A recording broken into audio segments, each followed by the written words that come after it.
What's the matter? Don't you get no respect? Oh, that's very good, Dad. But I'm not doing Rodney Dangerfield. Could have fooled me. I feel like a Vegas lounge act.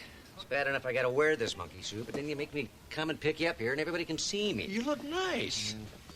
Besides, not every day your dad gets honored at an award dinner. It's a comedy roast, Dad. Big difference. What do you mean? Instead... When we got married, you promised you'd help me with my stand-up career, but you have done nothing. The truth is, being married to you has hurt me. I had a gift to make people laugh, but you never nurtured me. In fact, you squashed me. You'd give any comic who walked into your club a break, like your wife. I mean, anyway, how funny could Lou's wife be? Oh, no. If you weren't such a love machine, I'd divorce you in a minute. No, I don't know another Hollywood wife who would put up with everything that I have had to put up with. When I walk into your club, I can't stand it. Those comics, they come upon me because they know I'm going to be a good little audience. Think, Lou, you hear me? Think. I can do that funny. I have to listen to all your crazy comments.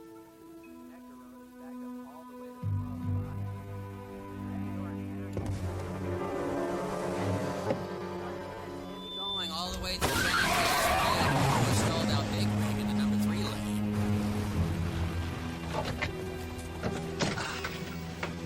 Good evening, Mr. Summers.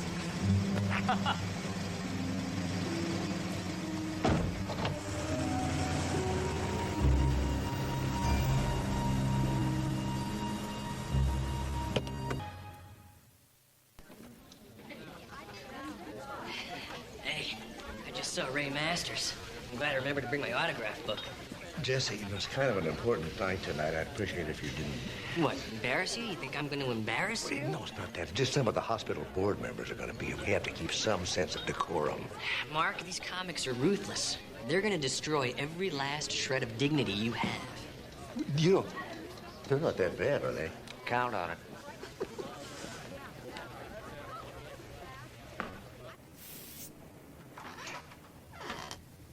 You need more moose, pretty boy? Oh, Lenny, I've been going crazy without you. You smell good. Kiss me, baby. I've missed you. I missed you too, honey bunny. Ow! What's that about? You missed me. You flew in 2 days ago and you haven't even tried to call me. I did. I tried to call. Okay, I should have called. But, you know, I've been on the road for 10 weeks, and I was afraid maybe you got back together with Andy Baxter. Andy Baxter? What, did you lose your mind while you were on the road? I hate his lying, drunken, two-timing guts. Let's play naughty gymnasts. You can be Kathy Rigby this time. Baby, can we do this a little later? Later? No, my husband's here. Not the hair. It took me half an hour to get the hair right. You're worried about your hair? Oh, Lorraine. Oh, forget it, Lenny. You missed your chance. Honey bunny. And too late.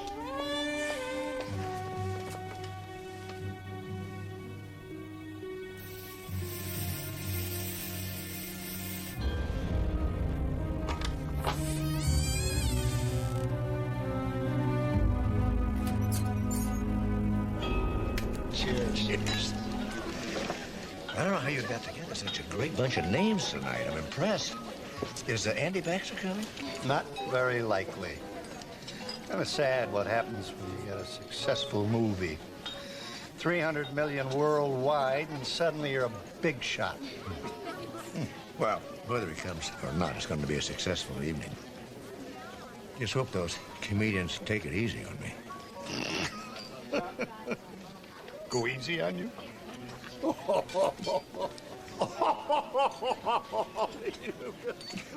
you're kidding. Mr. Conrad? Sorry. I was wondering if I could possibly get an autograph from you. It's not a subpoena, is it? No. I'm just a big fan of the Conrad and Huckabee shows. Oh, you are, I have all of them on tape. You do? I even have a bootleg copy of the one they never aired. Oh, The one where you told that joke and the audience didn't laugh. And Yeah. you threw that tantrum. Yes, Actually, sir. you started to cry. I was on medication. Estrogen, actually. What's your name? Jesse. Jesse Travis. Jesse Travis. Your mother's starter? Actually, we met a couple of years ago when you tried to kill Mr. Huckabee. They never proved that. Oh, no. You have a new partner now? Tom Porter. Porter. The guy is hysterical. Yeah, he's also history. I got rid of his sorry behind when I caught him sleeping with my wife. You know what Why am I telling you, anyway? Besides, I am bigger and more successful than I have ever been in my life. Well, if it isn't Wally the tapeworm from the Cartoon Channel. It's Wally the Inchworm, you moron, and I happen to be huge with the 3 to 5-year-old demographics. There you go. To Jesse, I am a big, fat, incontinent pig. Tom Porker. That's You hear that? He's a sick little monkey.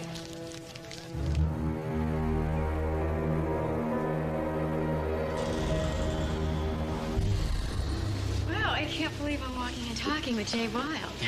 I can't believe I'm talking to, Oh, I'm Amanda Bentley, and I loved you in Cop and Saucer. I thought your performance as a cop was so...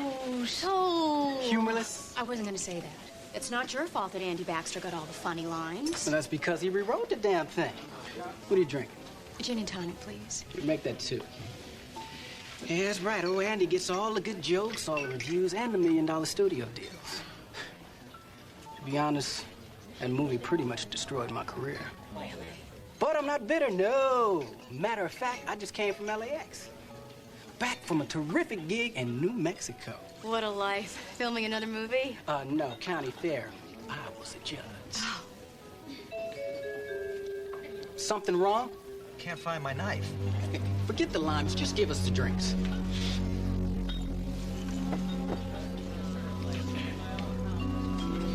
Excuse me, Mr. Masters. Huh? I'm a huge fan of yours. I've seen every episode of Not Under My Roof, You Don't, at least 30 times. 30. You hear that, Connie? 30 times. And I don't get a nickel for those reruns, you know. Easy. Not a stinking nickel. Easy, sweetheart. Remember your blood pressure. I'm sorry, I didn't mean to upset you. Who are you?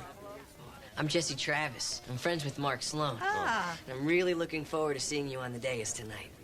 The day. You hear that, Connie? The dais. Sweetheart, take your nitroglycerin. Never mind please. that. I am the only legend in the joint. That's I true. should be the roast master You here. should, and not Lou Summers. Damn right. The only thing funny about Lou Summers is his tooth. Looks like a shih tzu crawled up on his head and died there. Oh, sweetheart, please don't do this to yourself. Oh, poor Ray. He always takes everything so personally.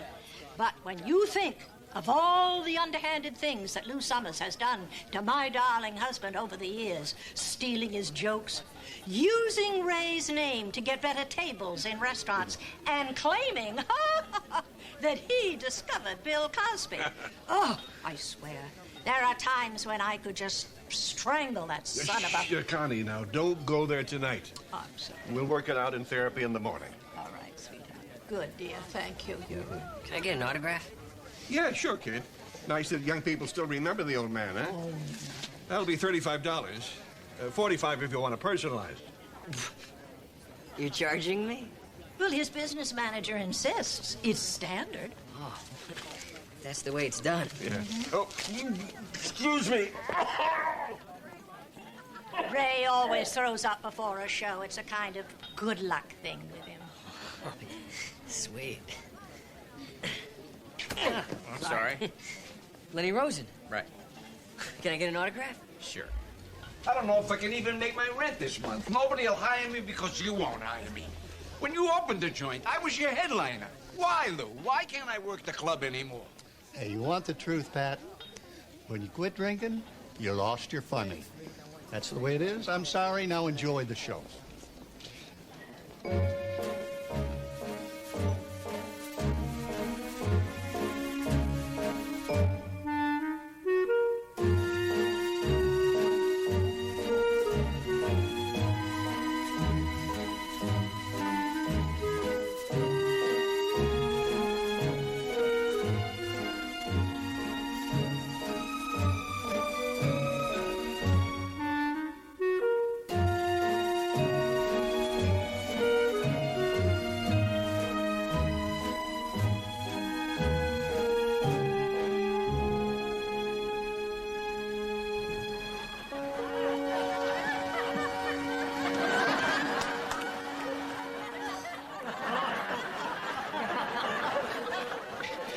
Dr. Sloan is so exclusive, he doesn't even make hospital calls.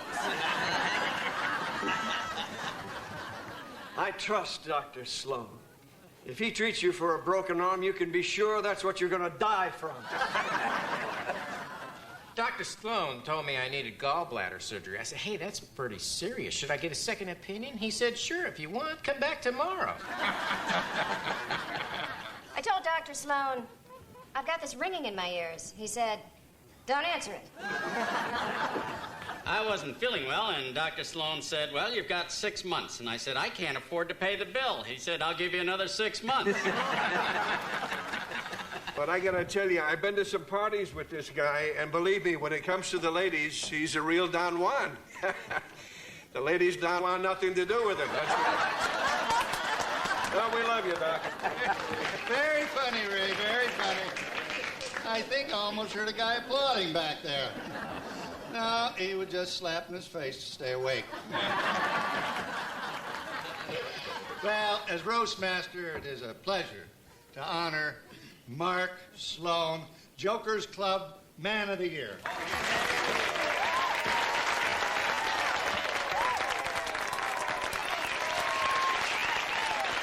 Well, Mark really deserves his success, because early on he faced many obstacles. As a matter of fact, when he was a child, his parents almost lost him. But they didn't take him far enough into the woods. Oh, great stuff, Lou. Where'd you come up with that old chestnut? Jokes for the John? That's Andy Baxter. This is a part of his act. He's famous for this. Don't do this, Andy. What? You begged me to come here. Look, I got the invite right. Oh, geez, that's your wife's phone number. Oh, geez, that's weird. Oh, come on, get out of here. Lou, where did you dig up this lineup? I mean, what did you do, hold up a Comics Wanted sign at the freeway off-ramp? Get off the stage. Okay, I'll go. Just let me say something to my friend Lou here. Come here. Now, unlike the rest of you talentless jerks, Lou was always there for me, right from the beginning. I love you, man. Come here, let me kiss your feet. You're making a fool of yourself. Well, I'm kissing Lou's feet. The rest of you losers can kiss my... Hey, who you calling losers? You die-job has-been! Hit me with the spot!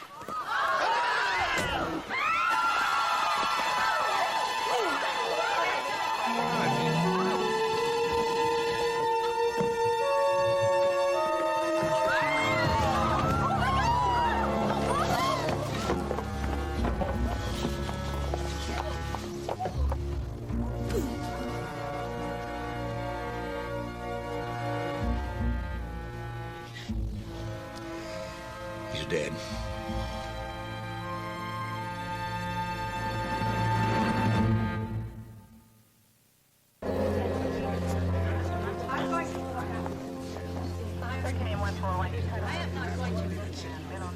I want you to know something. That I have done nothing wrong, and I am leaving. Somebody replaced a 120 amp fuse with a 60 amp. So when the spotlight was turned on, the whole system shorted out. So the killer must have known that the emergency generator would kick in, which would give him about 10 seconds to kill Andy.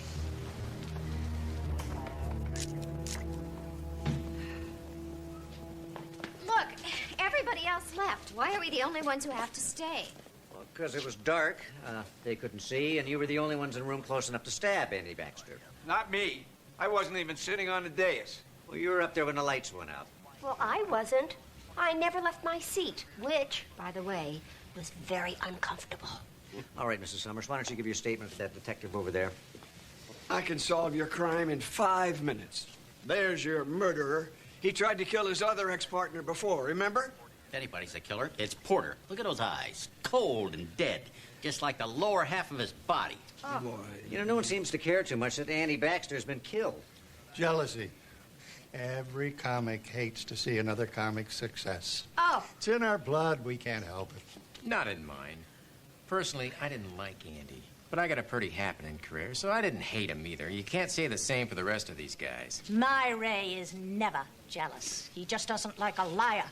Andy lied to him? Oh, yeah. He promised me a big part in this next picture, and then later he said he never said it in the first place.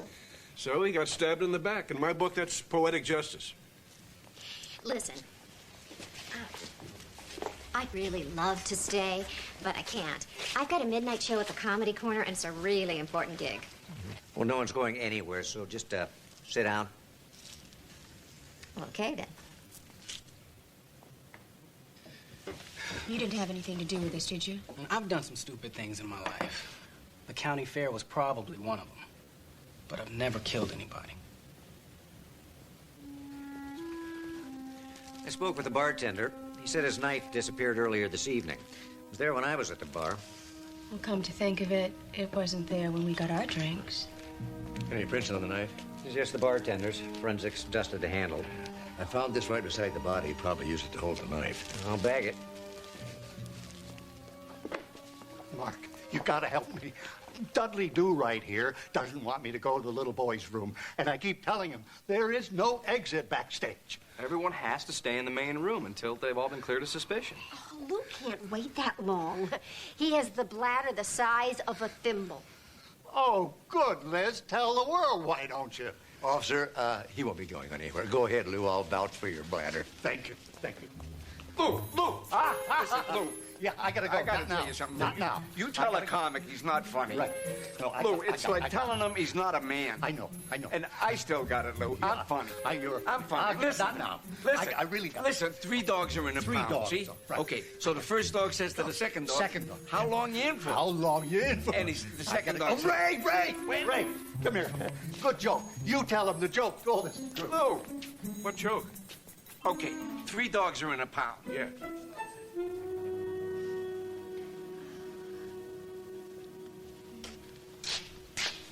Are you okay? Yeah, I guess so. It'll take some time. I know. It's hard to believe Andy's gone. Oh. I meant it'll take some time to break these shoes in. They're killing me. But they're so cute, aren't they? Here. Let me do that. Oh. That's good. Ooh. That's good. That's great. You know, a funny thing just happened. I called the Comedy Corner, and they said they don't have a midnight show tonight. As a matter of fact, they've never had midnight shows. Huh. That is funny. I must have been thinking of the Comedy Castle. Or the Comedy Cupboard. Yeah, could be. Could be. Oh, all right. I didn't have a midnight gig. I just wanted to get out of here. I mean, it's creepy. Dead people and all. Yuck. Look, I know he was a jerk, but aren't you the least bit upset about Andy? Well, of course I am. I mean, I'm human, you know. I really am very glad to see you. Oh, Lenny. What do you say, after this murder thing is over, we zip on over to the Marmont for some post-roast toasties? What about your husband? He's not really here. But, maybe I should call him and tell him that I'm going to be very, very, very late.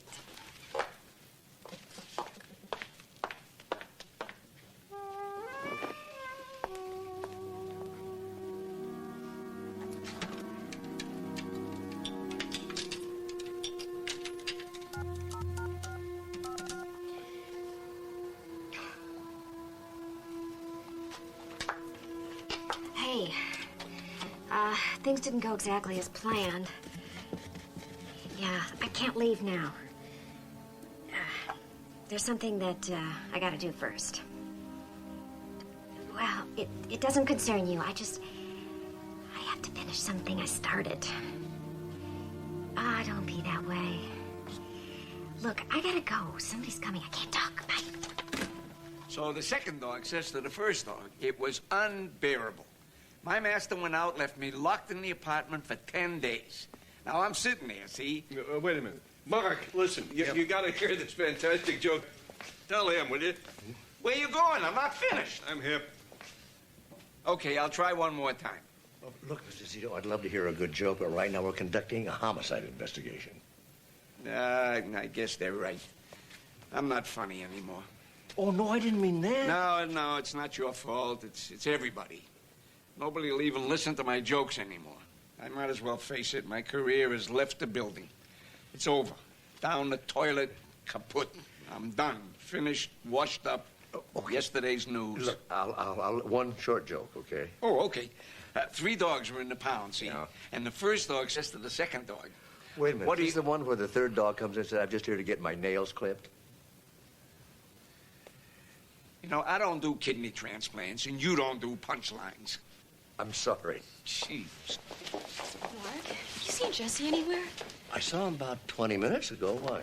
Dad, Amanda, back here. Oh, my God, Jesse. What happened? I don't know. I found him like this. Somebody must have clubbed him from behind. Okay, look into my eyes. Well, it looks like he could have suffered a slight concussion. I'll keep an eye on him. But who would have done something like this? Probably the same person that did this.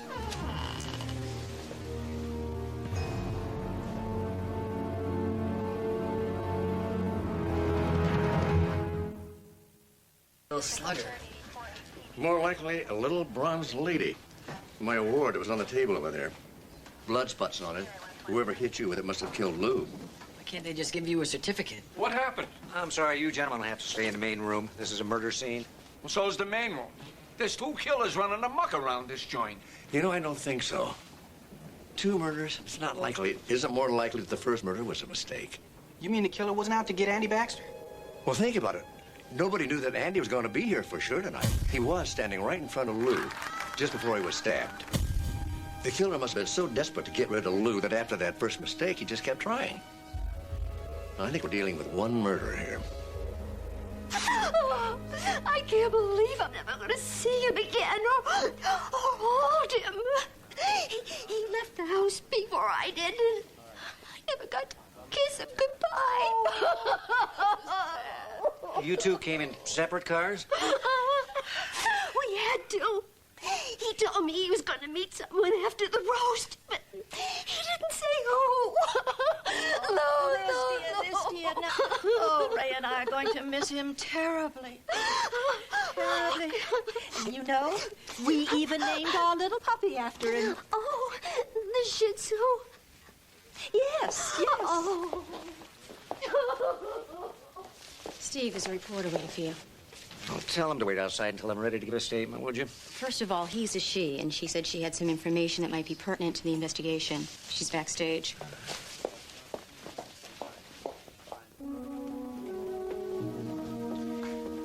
You've got 5 minutes.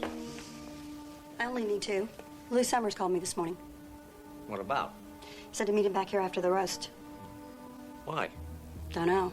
Said he had something to give me for my column tomorrow. And you have no idea what? No idea. Marin Briggs. Lieutenant Sloan? Lieutenant. Unusual first name. It's Steve. I know.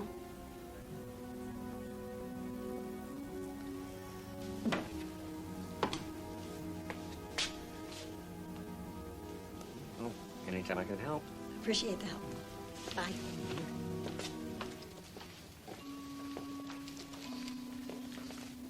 Pretty girl. She's not a girl, Dad. She's a reporter. Oh, I didn't know you couldn't be both. I think we should look through Lou's belongings. He was planning on giving something to Marin. The reporter. Yeah.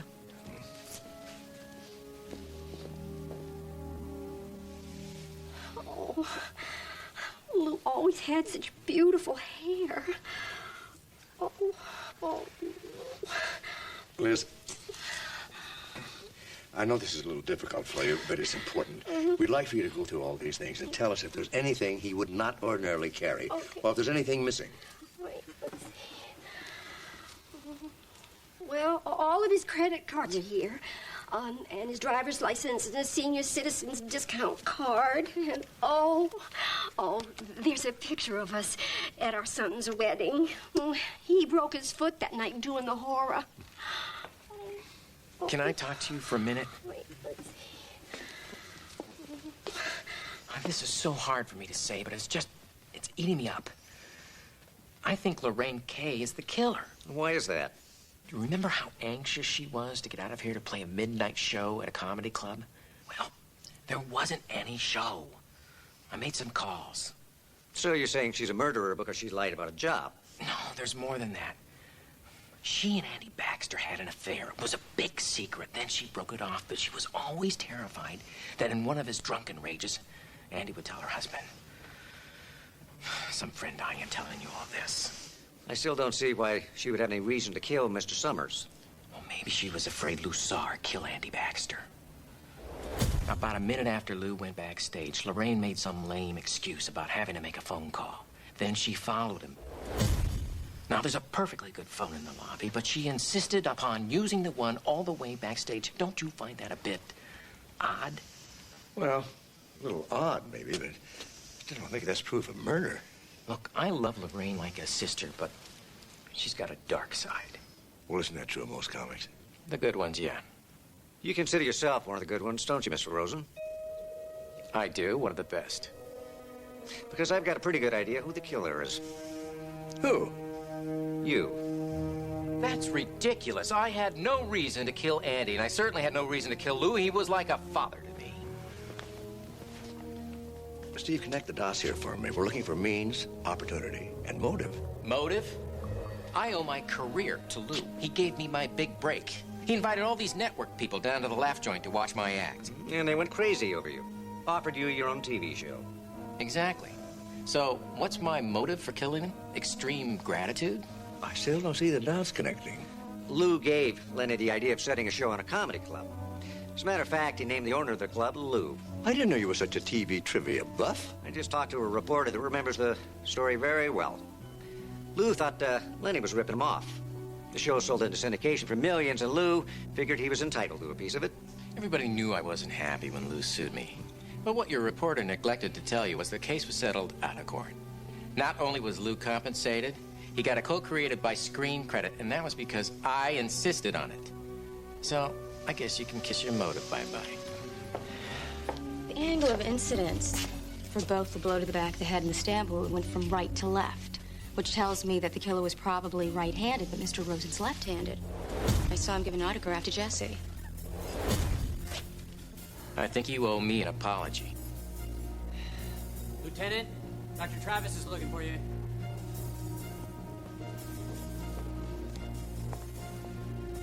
Looks like somebody tried to flush the evidence.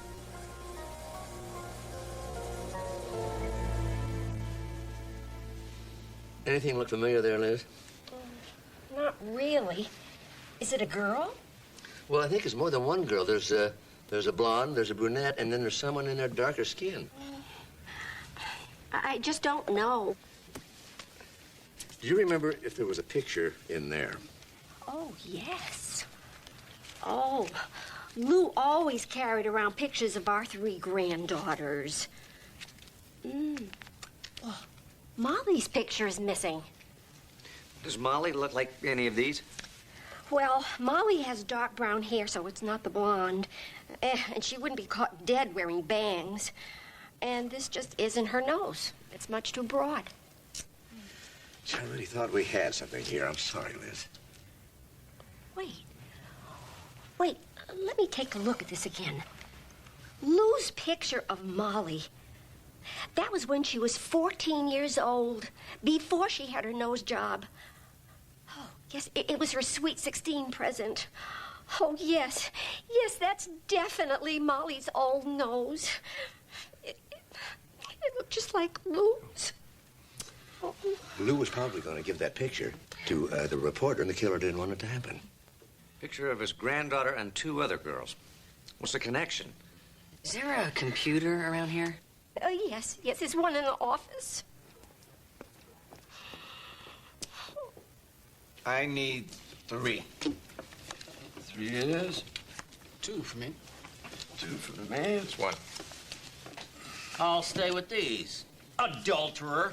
That does it. I refuse to let you spread vicious rumors about me.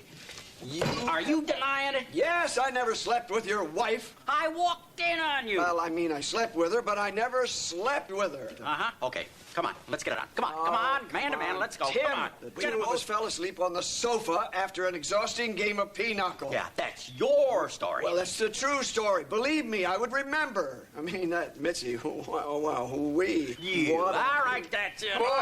Boys, 2 murders is enough for one night, don't you think? Sit down.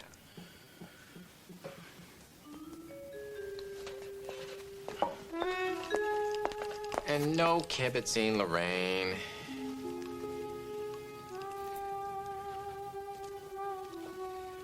Okay, I'm gonna open with $2. What's he doing? Well, either he's figuring out who the murderer is, or he's lost his cufflink again. Filthy laundry? Folks, I'm happy to say that you'll all be able to go home very soon. Well, let me rephrase that. Everybody but the murderer can go home very soon. Because I'm about to tell you exactly who the killer is. All right, everyone, what we're going to do is play a little version of musical chairs here. We're going to find out who had the opportunity and the means and the motive to have committed these murders. And by the simple process of elimination, whoever's still sitting on the dais is the killer. Not a bad idea for a game show, Mark. We should talk. Right. We'll talk about it later, Ray. Okay, I think we'll start with Mr. Wilde. Now, Jay flew in from New Mexico tonight, and he came directly from the airport. And he entered the club with my friend Amanda Bentley. Now, in order to commit the murder, someone had to change that fuse so that the spotlight would blow. Mr. Wilde was never out of the sight of Amanda, so he would never have been alone long enough to change that fuse. So I can step down there? Be my guest, Jay. Thank you. Okay, now we come to Mr. Masters. Now, Ray was in the room while that knife was still on the bar there, but then he went to the bathroom, and he didn't come back until just before the roast started. Never went near the bar again. I always knew throwing up would bring me good luck. I'm out of here. Due to the angle of the knife wound and the blow to the head, we believe that the killer was right-handed. Now, I know that Lenny Rosen is left-handed, and so is Tom Porter. Saw Tom dealing cards a little earlier.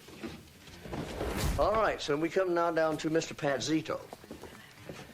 Pat was in the room when that knife was still on the bar. But he was approaching the stage just as the lights went out. I'm innocent. I agree with you. You didn't do it, Pat. Because from the time Lou went to the bathroom right up until the moment he was murdered, there you were, Pat, standing out there trying to get someone, anyone, to listen to your joke. It doesn't help when people step on your punchline. I'm sorry about that, Pat. You may have murdered a lot of jokes in your time, but you never killed anybody. Yeah, low blow, Sloan.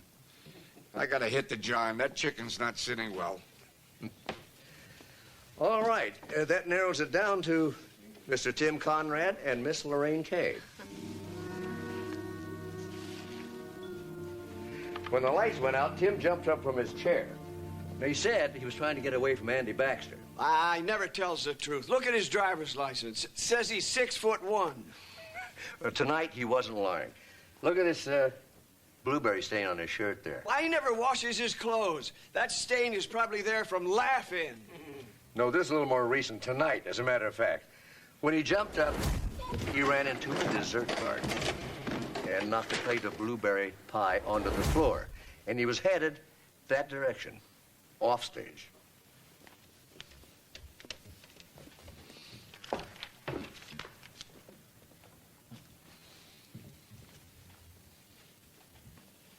No,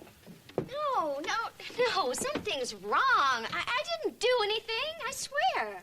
You were still in the room when the knife was on the bar, Lorraine. And then when Lou went to the bathroom, you left shortly after. That was just to make a phone call. Ask Lenny. Did Lenny go with you? Well, it was kind of a personal call. You know how we girls are. Lorraine, I'm going to ask you to do me a favor. Will you just walk across the stage for us? Why? Humor me.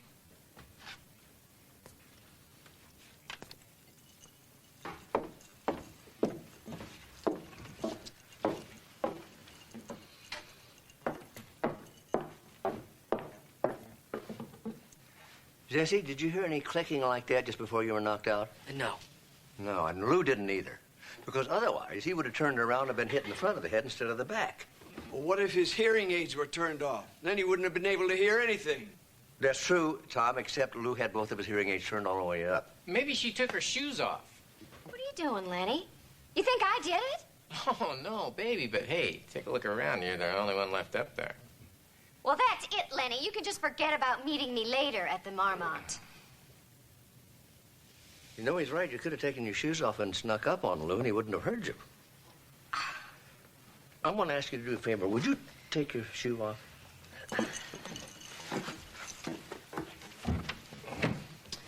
Thank you. And I see the sole of your foot. It's clean.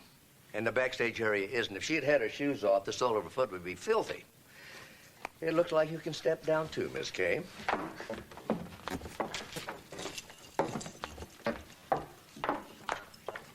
Dad, what just happened here?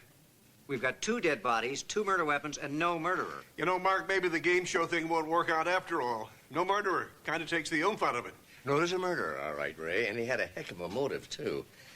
Jesse, would you tell him what you found out? Sure. There's a website on the internet. It's called Filthy Laundry. I pulled it up. It's on the computer in the office.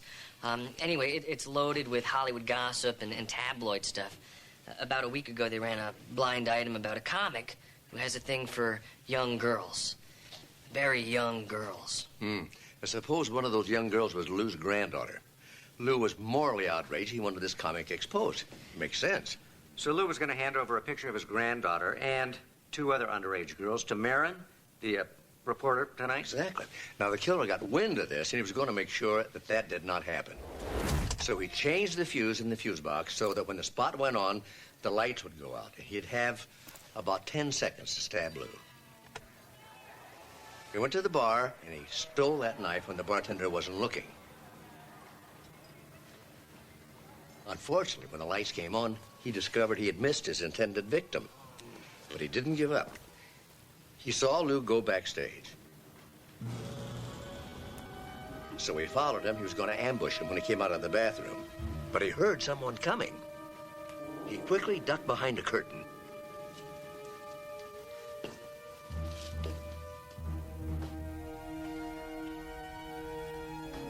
Then knocked Jesse out.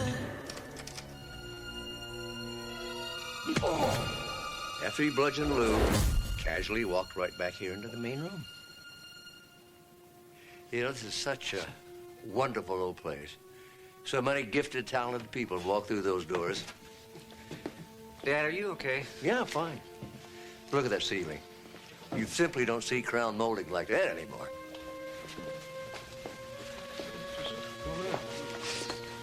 What's wrong with him? Is he giving up? Oh, no, there's method to his madness. I hope. Look at that. Laurel and Hardy fooling around with Harold Lloyd. Dad, you've had a rough night. You want me to take you home? I said I'm fine, son. Trust me. Believe it or not, I think the dots are starting to connect. I remember noticing this picture when we came in. It's a shot of the Jokers Club celebrity softball game of 1998. Oh, don't remind me. We lost 28-2. Tough game. Those strippers had an awesome infield. What interested me was the catcher here. He's got his mitt on his left hand, which means he's right-handed, not left-handed, like he said he was.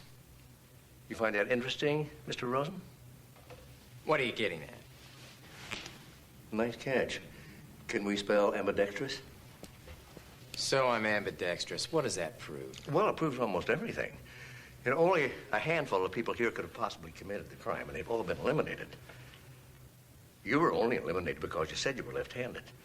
As it turns out, you're not. You're right-handed. And that narrows the list down to just one, Lenny, and it's you. Wait, I can explain this. It's... I broke a date to go to the Marmont with you. Do you know who I made that phone call to? David Letterman. That's right. Big Dave. He's in town, and he was dying to see me. And I blew him off just to be with you? I hate you, Lenny. And I hate your hair. Cuff him and get him out of here. Let's go. Well, you scared me there for a minute, but I gotta hand it to you. You solved it. Well, no, actually, you did. You said it was Lenny. I just filled in the details. Like the motive and how he did it? Well, lucky hunch.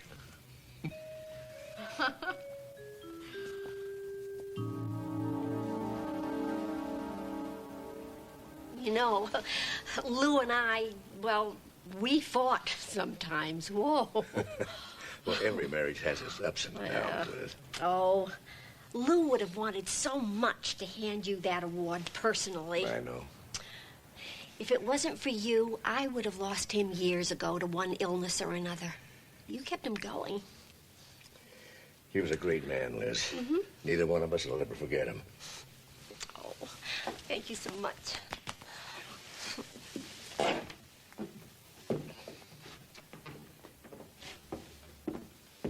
Sorry, Dad.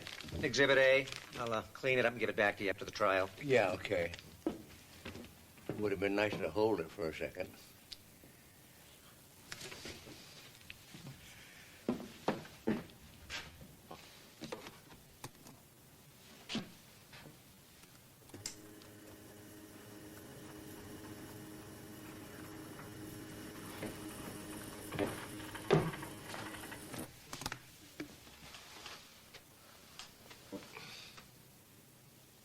Gee, folks, I'm a little nervous tonight, I must admit, which is strange, because I'm usually so good at these roasts. I was there in Mark's office the other day, and I said I wasn't feeling too well. And he said, well, you have walking pneumonia. And I said, what should I do? And he said, well, take 2 pills every 3 miles. That can't be right. So I'm playing baseball last month, and I sprained my ankle. I go to Mark, and I ask him what I should do. He tells me I should limp. Limp? Is that supposed to be funny, Mark? Mark, congratulations. Listen, I know it looks like I couldn't be here tonight because I'm out of town, but that's not true. The truth is I've seen your work, and this is as close as I ever want to get to you, ever again.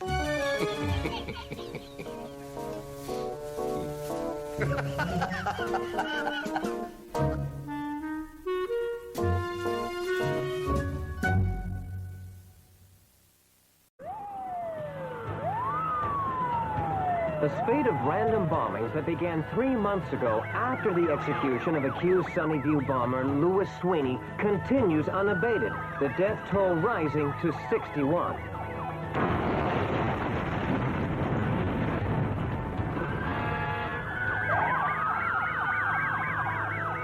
I'm moving to Kansas. They don't have mad bombers in Kansas. The justice system failed and an innocent man was executed. So why did the bomber stop while Louis Sweeney was in prison? To watch our justice system fail. You think those are explosions we're hearing? No. We're hearing the real Sunnyview bomber laughing at us. With the election just 2 weeks away, Assistant District Attorney Sharon Ellison has squeaked ahead of incumbent Neil Burnside in the hotly contested race for the district attorney's seat. Bring in the National Guard! Declare martial law! Every 4th day, another bomb explodes somewhere in the city. That's the only known pattern to his terror. His targets cut across all ethnic and social lines. A car wash in Compton, a boutique in Beverly Hills, a picnic table in Griffith Park. Where will he strike next?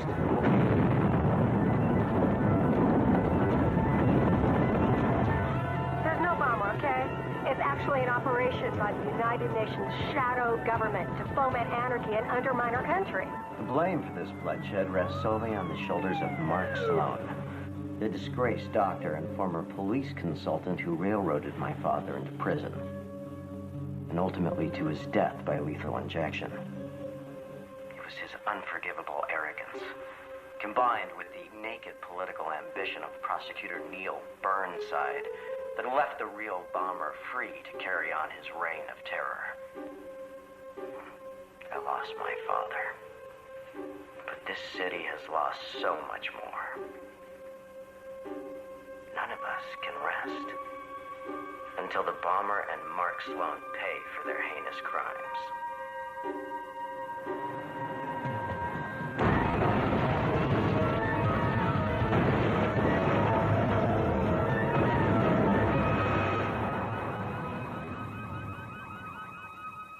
part of our 50th anniversary celebration, CBS presents a series of interviews with Dick Van Dyke. Join us as he shares his most memorable moments with the network. I came to CBS under contract in 1955, and they had me doing everything. Game shows. I was the host of the CBS morning show. I did a Phil Silvers show, which was a very, very popular show at that time. There's never been another show like it because it was Phil Silvers, and he was great. I did a U.S. Steel Hour back in the 50s with George C. Scott, an hour drama live. And I tell you, it's a heart-in-your-mouth operation. It just scares you to death. But I think the audience feels that great energy that's coming out of the performers. Strangely enough, they dropped me at the end of 3 years, I think. So I went to Broadway, where Carl Reiner saw me, got back on the air, and I was back at CBS again. The Dick Van Dyke Show, starring Dick Van Dyke.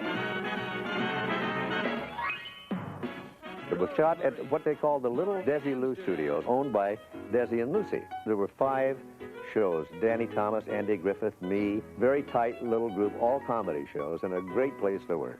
What have you got for me? Hatred. Buddy, would you say the insults, please? What for? He's here now. There were a lot of stories from my life, Mary Tyler Moore's life, Maury's life, everybody's life. What's the matter with him? Oh, Laura's been getting needled about being the wife in the sketch last night. She's giving Rob a bad time. That's the sketch for next week. Alan Brady plays a television writer, and he writes a whole sketch about his wife. Now, she hears about it, and it goes on the air, and the neighbors hear it, and they get it, and they call her on the phone, or... CBS, where I've been most of the last 50 years, is home to me. I've always thought of it as home, and I'm a kind of a company man. I have a loyalty to the network. Stay tuned for more of Dick Van Dyke and the gang later in the hour. And don't miss CBS The First 50 Years this Wednesday.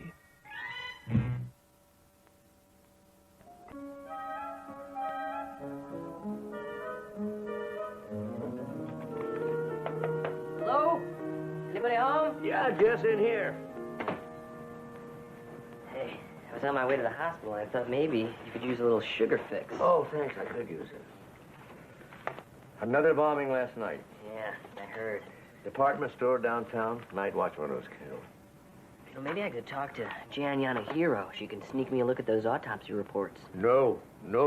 You're lucky to have a job, and I don't want you risking hers, Jess. She's a friend of mine. We're not going to get caught. Amanda lost her job. She's in Virginia. Steve is out of work. You're on disciplinary probation. I do not want Jan on my conscience, too. You're not going to catch this guy on what you get from the media. Well, this doesn't matter anyway, you know.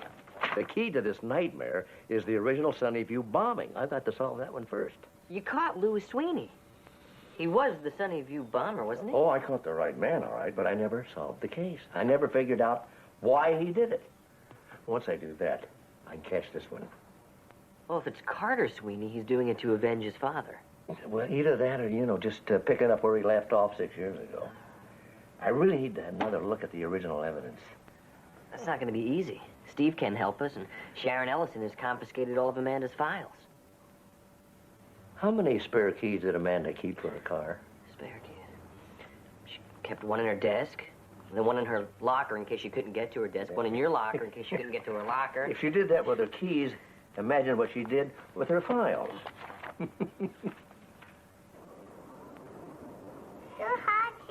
See, we position our snipers here and here. That way we can stop the bad guy soldiers from using the brush for cover. Meanwhile, we're pretty impenetrable. What? Yeah, see? That's what he said was, can I stay for dinner? Well, that depends what you're willing to cook. Well, given what's usually in the refrigerator, I was thinking Fruit Loops. Fruit Loops? Fruit Loops? Listen, if I figure out who's teaching the other appalling dietary habits, you know. Amanda Bentley. Hi, Amanda. Oh, hi, Mark. How you doing? Oh, spending most of my time in the garden these days. How about you? Well, my garden's under about 6 feet of snow. Aside from that, everything's great. Job's working out then, huh? Job's working out fine, except I miss you guys. Oh, we miss you, too. Jessie says hi. Hi. Amanda, I need a favor. Anything, you know that. I need all your files on the Sunnyview bombing and all the original evidence. I need the logs and the photographs that were recovered from Sweeney's van and from his house at the time he was arrested. All right, I'll need time to get in touch with my sitter, but I'll be on the first flight tomorrow morning. Amanda, look, think this through very carefully before you agree. I've already lost you one job, and if it's going to mean this one, I don't want you to do it. I'll see you tomorrow, Mark. Bye. Call him back. Tell him you can't do it. Oh, I'm going. Man, you've been at the Bureau for 3 months. You're risking your career. I'll call in sick if they don't give me vacation time or whatever. All right, I've been there for 8 years. I'm a little more difficult to fire. I'll go. Now, why would you go? For you. For Mark, maybe for myself. You're gonna owe me dinner when I get back, and Fruit Loops ain't gonna cut it. I've always preferred Captain Crunch for my dinner entree. Seafood's my specialty. I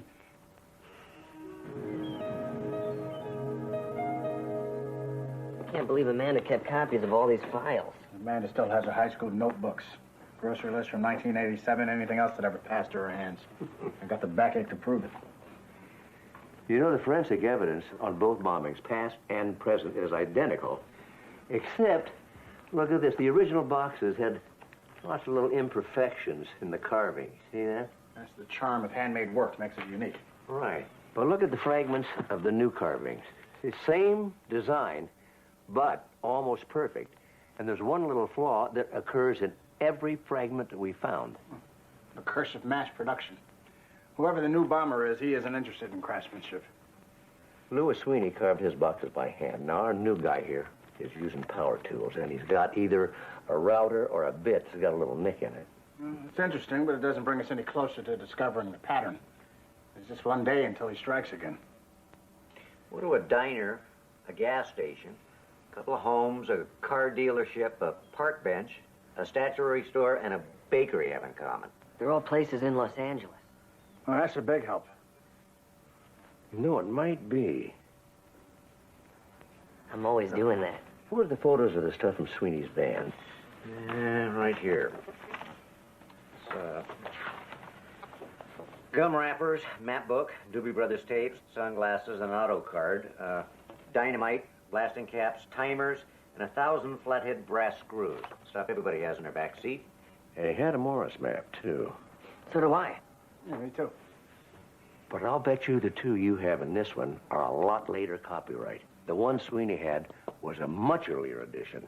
Where's his map? Here it is. Yeah. Give me a box of pins. Are there any pins? There. Come in here. Got an idea. B2, Topanga and PCH. And D5 is Griffith Park. Okay. There you have it. 2 maps full of pins. No, it's a lot more than that. Copyright on this map's 1951. The Morse brothers have had at least 20 editions since then. Well, makes sense. Cities change. A new subdivision can add 50 streets. Oh, yeah. 20 years ago, Palmdale out there was just desert scrub. 30 years ago, Century City didn't exist. And 40 years ago, the whole San Fernando Valley was just farmland. So the bomber's hitting what was there in 1951, and the targets are his pattern. Well, not exactly, Ron. Then I don't see the point. Well, the grids all over the map have changed. Nothing coincides anymore. That's why we didn't see it before. See what? When Louis Sweeney was a child, the city condemned the property where his dad's wood shop stood to make way for the Imperial Freeway. His dad stood the city off with a shotgun for 6 days. Then he was killed. Guess what his name was? For God's sake, Mark.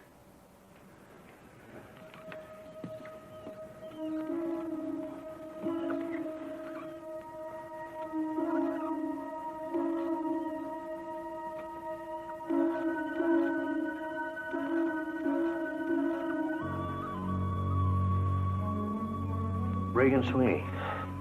The bastard is branding the city with his father's name. That's why the target seems so random. They're just dots on a map. Sweeney didn't care what was actually at the spot. It was almost done. There's only 2 spots left to fill in. How often do those bombings occur? Every 4 days. If you're right, then what's in the center of the 2300 block of Figueroa will be rubble tomorrow. We can't let that happen.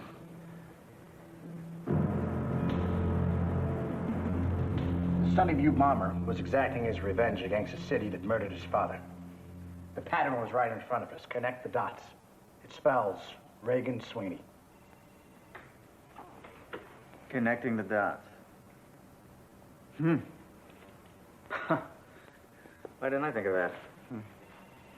Seems so simple. It's obvious, huh? Did you make that discovery yourself? I had some help. Oh, what'd you do? You tapped into those brilliant minds at the Quantico think tank, or... I know, you stared at the map until your eyes became blurry and it appeared through your tears, this image. Or you saw in a bowl of alphabet soup. Mark Sloan figured it out. And I thought you were a smart man. Maybe you're just trying to destroy your career and mine. No, I'm trying to solve the case. Well, fine. Why don't you bring in psychics? Why don't you study tarot cards? Why don't you look through old Star Trek episodes for clues? Anything you want. I don't care. Just stay the hell away from Mark Sloan. He knows the case better than anyone else. We have been burned so much by his wild theories and his idiotic deductions. Sloan's theory makes sense to me. I see the pattern. And you will, too, if you open up your eyes. Well, my eyes are open. My eyes are open. You know what I see? Here, I'll show you what I see. Look at this.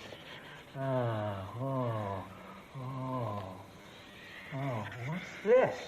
What is this? It is a pig. Get out an APB for Babe. You could connect the dots in a million ways. Sloan saw exactly what he wanted to see. He saw exactly what he wanted to see, and that's what burned us in the first place. Sir? Mm-hmm. The next target is an art gallery.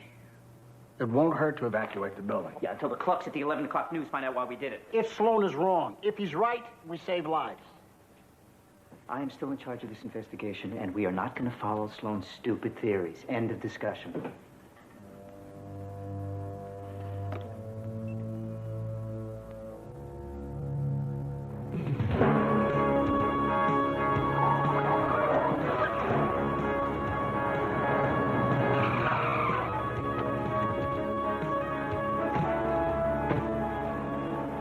So where are all the police? They're not coming. Burnside and Lee Wagner, they would have been here already. So we have to find the bomb. Forget about the bomb. Let's get these people out of here. You move across the street. Listen up. Everyone needs to leave right now. There's a bomb in the building. So move through the door quickly and just keep going. It's very good. Don't you just love performance art? I mean, it's so immediate, so daring. Look, maybe you didn't hear him, but this place could blow any minute. This is what I get for opening my gallery next to an acting school. Tell Drago that this is my business, not an improv class. Well, it's going to be a funeral pyre if we don't get these people out of here. Oh, very good. True representation. Look, you are all gonna die if you don't leave here now. Look, are the crab cakes really worth dying for? Not anymore. Plain overacting. Let's go. And they're not crab cakes either. They're scallops layered with truffle. They're a puff pastry. I mean, but less than 15 years. Come on. Take cover behind a car across the street.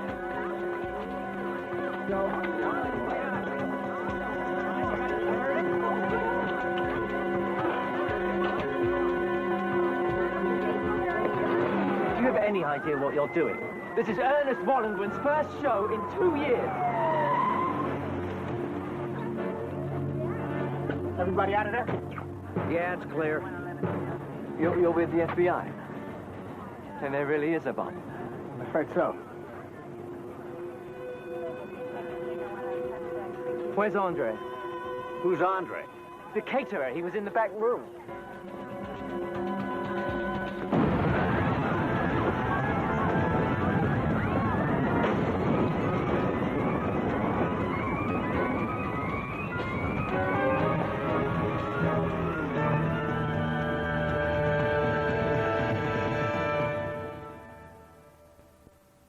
Now, Dick Van Dyke reveals why he thinks his comedy show remains a television classic. The main reason was Carl Reiner himself. He created the show. Mel, do I speak a foreign language? No. Shut up, Mel. Yes, sir. As far as I'm concerned, he was a comedy genius. You want a raise, right? Well, you just say, how much? And I'll say, no, sir. He said, I don't care how crazy you get as long as it could possibly happen to a human being. When my folks walk through that door and take a look at you, you're going to knock them out. Carl said it became very easy to write for us. We became an improvisational group. We nearly read each other's minds. Is that the comedy spot? No, Bubblehead, this is a comedy spot. Rob? Buddy. Sally. Mel. Rob? Sally. Buddy. Go ahead, Curly, it's your turn. Say Rob. Rob? We've had such a good time. I think that kind of atmosphere comes across the television screen. More from Dick Van Dyke later in the hour. And don't miss your favorite stars when we celebrate CBS the first 50 years this Wednesday.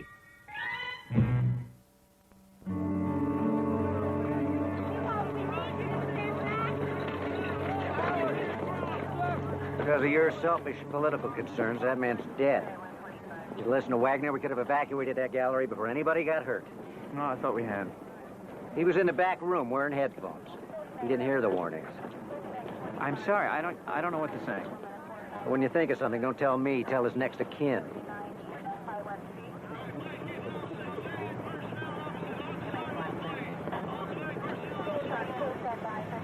Where's Dr. Sloan? I have some questions for him. Well, we haven't got time. We'll fill you in when we catch Carter Sweeney. My father knows what his next target's going to be. I'm sure he does. I'm surprised he's not here. Well, after the way he was treated last time, he figured it might be counterproductive. You mean he didn't want to be seen? He picked a strange time to become bashful. Look around you, lady. My father predicted this. He saw the pattern. The fact that we're standing here having this conversation proves he was right all along. That's one explanation.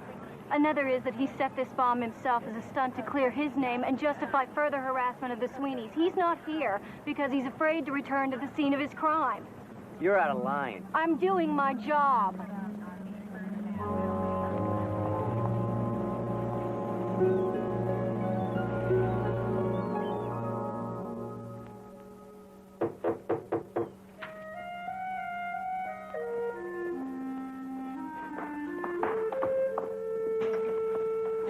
Well, Miss Ellison, right in.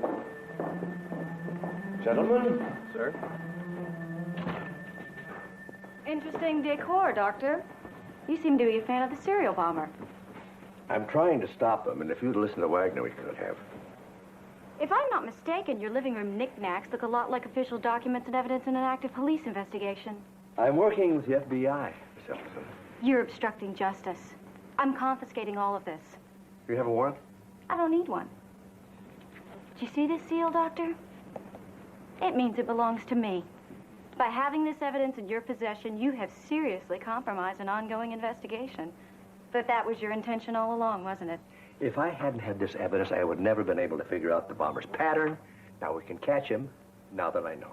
We certainly can. You're coming downtown with me. Am I under arrest? If that's what it takes to get you into an interrogation room to answer my questions. Oh, I don't think that'll be necessary. I can come down and answer any questions you might have. The serial bomber struck again yesterday. Or so Mark Sloan would like us to believe. Sloan was questioned for several hours and released, but we have to hope he won't be free for long. If what the police believe is true, it shows just how far Sloan will go to be right. Even if it costs lives. Just as it cost my father his. But friends, I know you're not being fooled. The latest polls show that Sloan's crony, D.A. Neil Burnside, is being trounced by Sharon Ellison. Maybe there's some justice out there after all. We're going to get Carter Sweeney. He has to make a mistake soon. Why should he? You made enough mistakes for two. I'm not going to let him beat me. No, you're going to destroy yourself before you give him the pleasure. My father's exhausted. Take it easy. Oh, like you do? Go along with anything he says, no matter how insane? Watch your mouth, Wagner. You know, maybe if Mark had listened to that advice, Jesse wouldn't be cleaning bedpans and your career wouldn't be ruined. That's enough. What's the matter with you? Your father! I let him drag me into this ridiculous obsession with Carter Sweeney until I can't see past it either. Carter Sweeney is the bomber. What is that, like a mantra with you? Based on what? On your dislike of the man? On the fact that he treated you badly? I figured out the pattern. Yes, you did. But you let your hatred of Carter Sweeney blind you to the facts. What facts? Who's benefiting from these bombings? Carter Sweeney. He's trying to clear his father's name. Then, Mark, why didn't he do it when he could have saved his father's life? Ask yourself, who stands to gain from raising doubt about Louis Sweeney's guilt? Who gains by making you seem like a madman and making Burnside seem like a fool for listening to you? Who wins by destroying Burnside and bringing an end to the bombings? Who alone stands to benefit from the terror, the hysteria, the instability? Sharon Ellison. When Louis Sweeney was executed, Burnside's approval rating was almost 100%. Now what is it, 20? 13. And dropping. She was on Sweeney's show dozens of times. He could have told her about his father's pattern. Sounds like a woman with a motive and a plan to me. Could it be? She was using Sweeney and me the whole time. I know one way to find out. If this doesn't pan out, it's not going to be much help to my father. Even if I'm completely wrong about Sharon Ellison, this is helping your father. I'm sure he'll be thrilled to find out where the next district attorney does her hair and gets her laundry done. If he gets his mind off of Carter Sweeney for even half a day, maybe it'll give him time to get a little perspective. And if Ellison isn't a bomber, this is just a mental hygiene exercise for him. Hey, we might get lucky.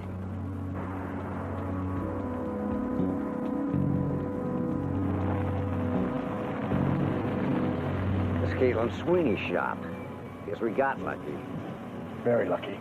I don't believe it.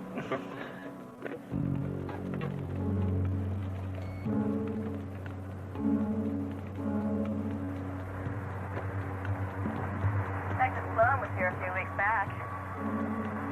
Was he ever alone in your shop? Why would he be?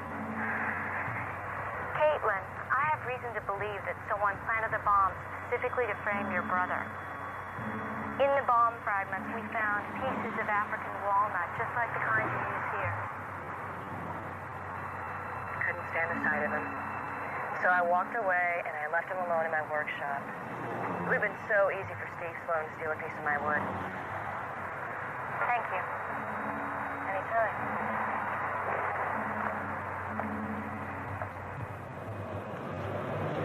Now Ellison's out to get me, too. Well, maybe she is. Maybe she's just doing her job.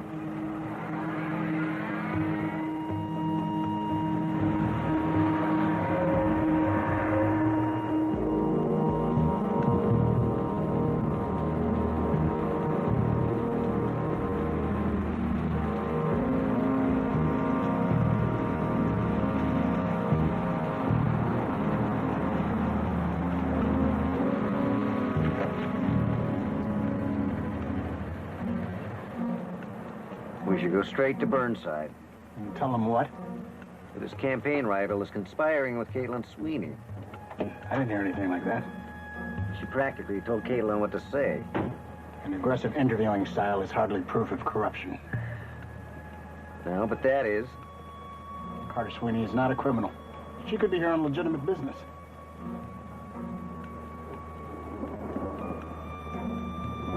Case closed.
Now, Dick Van Dyke remembers the sight gags from his classic comedy show.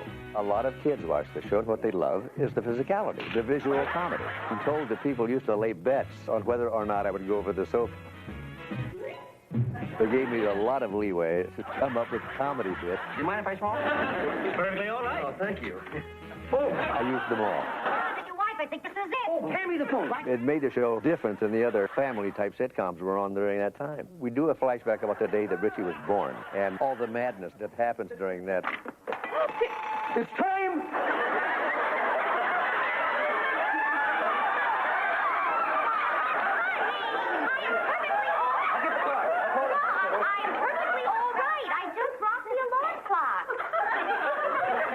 I like that kind of comedy. It makes me laugh. More from Dick Van Dyke later in the hour. And don't miss your favorite stars when we celebrate CBS the first 50 years this Wednesday.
How did he get a bomb in here?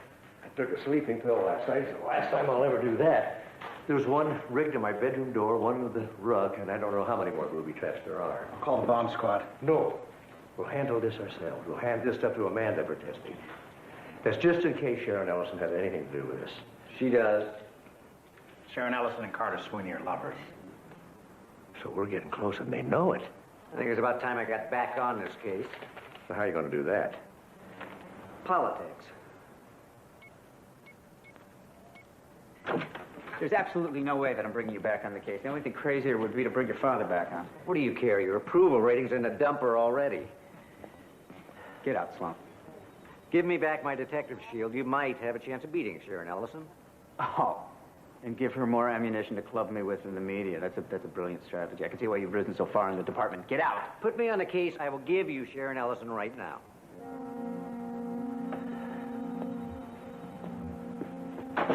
You have something on Ellison?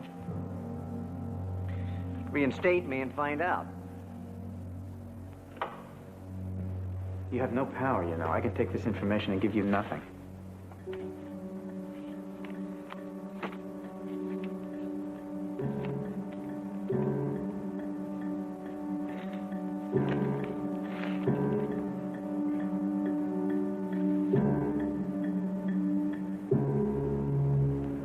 Pick up your badge on the way out.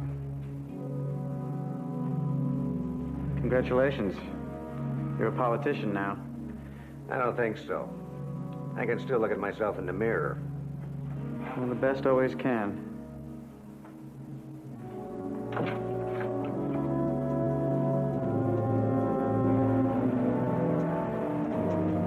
This is the next target.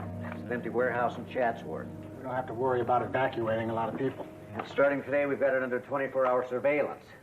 Though, for all we know, the bombs could have been planted weeks ago. And we don't know if it's using timers or remote control. At least we know where the circuit boards are coming from now. Amanda? What a sight for sore eyes. I'll fill you in later. You're supposed to stay back east. I'm also not supposed to be working on this case, but I don't do very well with restrictions. Hey, guys, I'm not going to sit this case out, especially when people I care about are right at the center of it. We appreciate it, Amanda. So what do you got? I traced the circuit board to a manufacturer in Taiwan. Now, this manufacturer is the exclusive supplier to Techno City. It's a chain of Southern California electronic stores. Anyway, this particular board is part of a lot number delivered in the last 6 weeks. I'll dispatch agents to canvass the stores right away. Well, you already have. Yeah, you dispatched them this morning. Well, I have a lot of initiative. Yeah, we'll have to talk about that. Later. Right now, we got a warehouse to watch.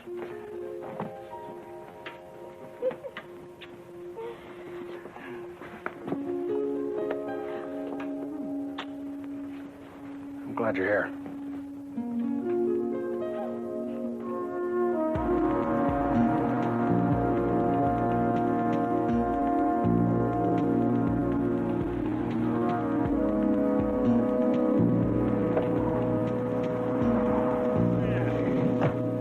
About time.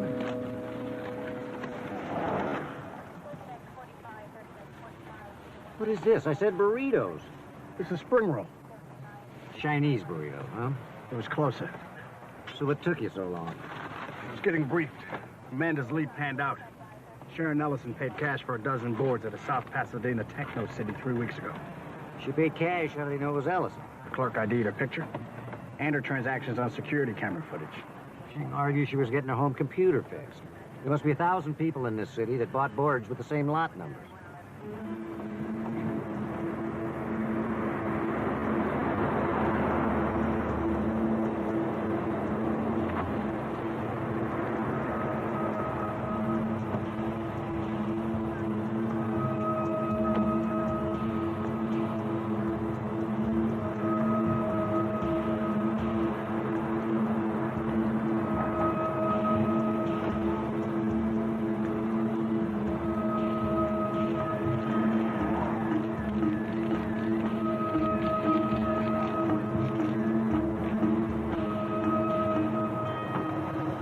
Argue whatever she wants.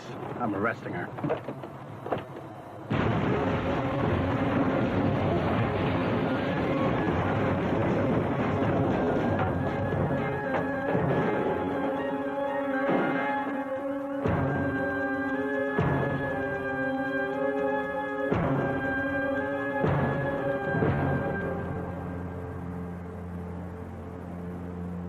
If I hadn't seen the photographs that you've been given, I wouldn't have believed it myself. But, in fact, Sharon Ellison, who was a trusted colleague and a valued advisor, and dare I say it, she was a friend, is, in fact, this serial bomber that's held our city in a grip of terror for so long. Do you know the motive? Do you know the motive? Motive? Well, we all know that Miss Ellison was very ambitious, which I think you've all seen in the past couple of months.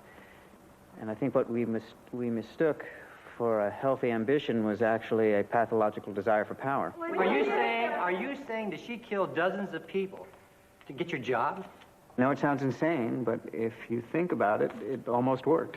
Please, I know you have many questions, and I will answer them, but first, Carter Sweeney would like to make a statement. Statement? No, I don't think so. What I'd like to make is a public apology to Dr. Mark Sloan. I was so blinded by my anger at Dr. Sloan over the death of my father that I was willing to believe him capable of anything, including the murder of dozens of innocent people. When, in fact, it was he, and he alone, who solved those murders. I was never alone, thanks to you. And that's not the extent of my guilt. Unwittingly, I collaborated in the bombings by giving Sharon Ellison information she needed to carry on our father's reign of terror. Are you finally conceding that your father was the Sunny View bomber? We've hidden from the truth too long. If we'd accepted it years ago, maybe some of these people wouldn't have died. I'd like to thank Mark Sloan for all he's done. And if he ever comes on my show, I'll spend all 3 hours humbling myself before him. Thank you. Wow, what can you say to that? Miss Sweeney's a lot smarter than I thought and just as dangerous. It's over, Dad. It is? Mark, the hospital has hired you back. You have your medical license. And me. And I've got my old job back, and I'm sure if Amanda would like to relocate again, the coroner's office would welcome her. And Carter Sweeney just finished his father's life's work. Mark, this obsession almost destroyed you. Drop it. It's not obsession. It's the facts, Ron. They don't fit. Don't you see it was all too easy? Mark, are you saying all that we've been through these last 3 months was easy? No, the last couple of days. How many mistakes did Carter make, the bomber, make? Not many. That's why she was hard to catch. Then why am I still alive? Why didn't those booby traps work? Why did she leave me a note warning me to watch my step? Why did she give me a chance to survive? Sharon Ellison was toying with you. By risking that I be left with bomb components I'd track right to her? So she got a little sloppy at the end. After all that care, all that precision, That sound right to you? And how about this one? Why did she blow up the warehouse? Well, it was the last piece of the pattern. A pattern that I had already cracked, and I told her so. So she must have known that we'd have the warehouse staked out. So why would she walk right into our trap? The pattern? Wait a minute. Why would she care about a pattern? Sharon Ellison had no reason to write Reagan Sweeney's name across this city. And since I had bragged that I'd predict exactly where the next bomb was going to go off, wouldn't I have looked sillier if she'd blown up something halfway across town? So who's Ellison? What, an accomplice? Or an innocent dupe who probably just made the mistake of doing a couple of little favors for her lover. The real bomber, Carter Sweeney. I may owe you an apology. It's not your apology I need, Ron. Yes, this is Dr. Mark Sloan. Carter Sweeney offered to apologize to me on the air. I'd like to take him up on that offer. Now, Dick Van Dyke remembers Mary Tyler Moore's contribution to his classic show. When she came to the show, she was quite young, 23. She had never done comedy. Well, it didn't take 6 weeks for Mary to grasp it, and her true talent came out. Why won't you just let me try to help you? Honey, I just don't think you and I would be happy as marriage partners and as business partners. Isn't that silly? Darling, don't you realize that in the office you'd be the boss?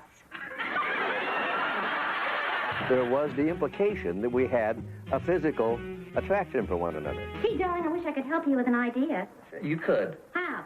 Put on something sloppy. It was something that Mary and I were able to play. How's that going to help? Well, then at least I'll be able to give my full attention to the show. I think I married a wolf. I told you that. And people thought we were really married in real life, which was the ultimate compliment to our performances. More from Dick Van Dyke later in the hour. And don't miss your favorite stars when we celebrate CBS the first 50 years this Wednesday.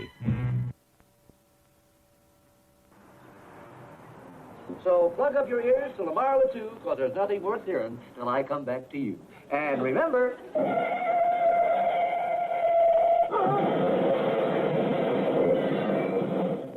They're playing our song.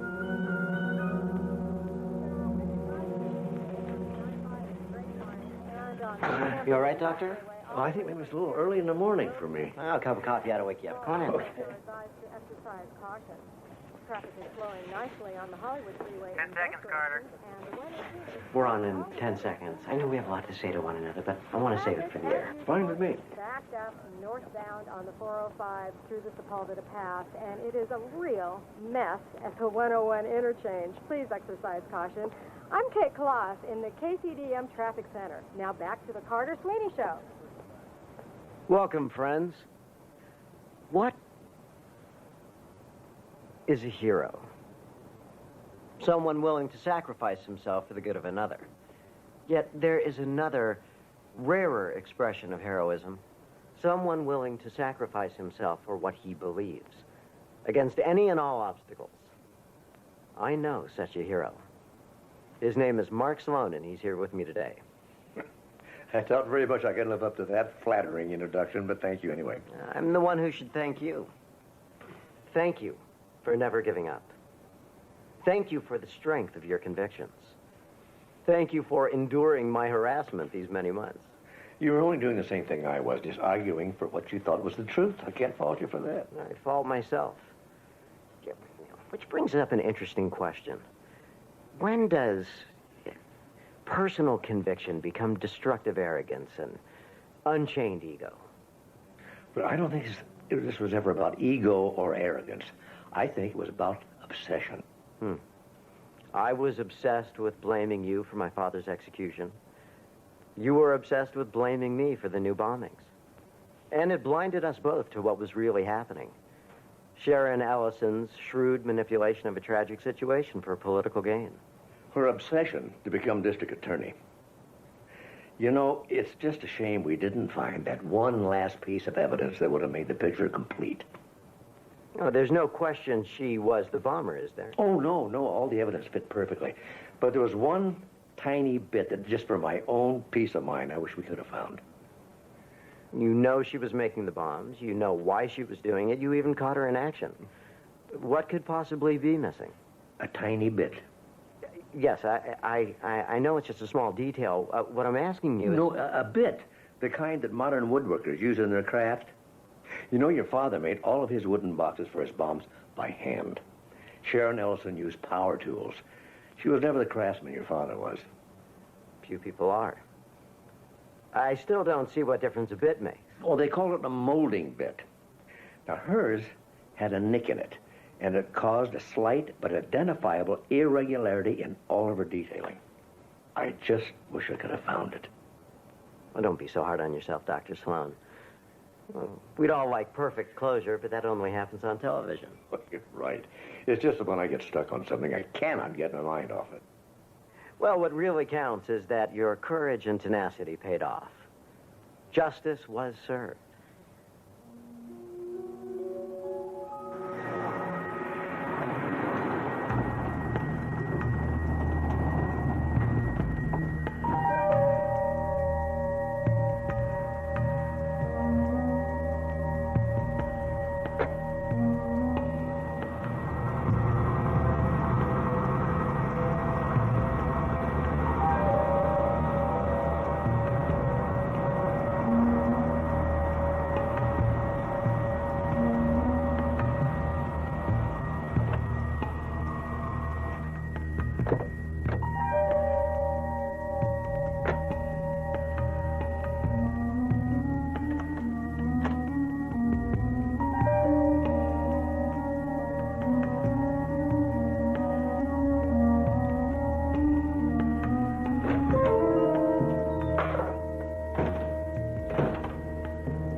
Hold it right there, Sweeney. Thank you for finding that molding bit for us, Carter. We'd have never found it without you. Think of all the overtime pay I've lost. You know, you could probably have carried this off if you'd just used your father's original tools. Oh, I never had the patience for that kind of work. Why didn't you resume the bombing before your father was executed? Oh, he made me promise him not to. You know, I'm the last of the men in our Sweeney clan. He didn't want to risk our family name dying with me in prison.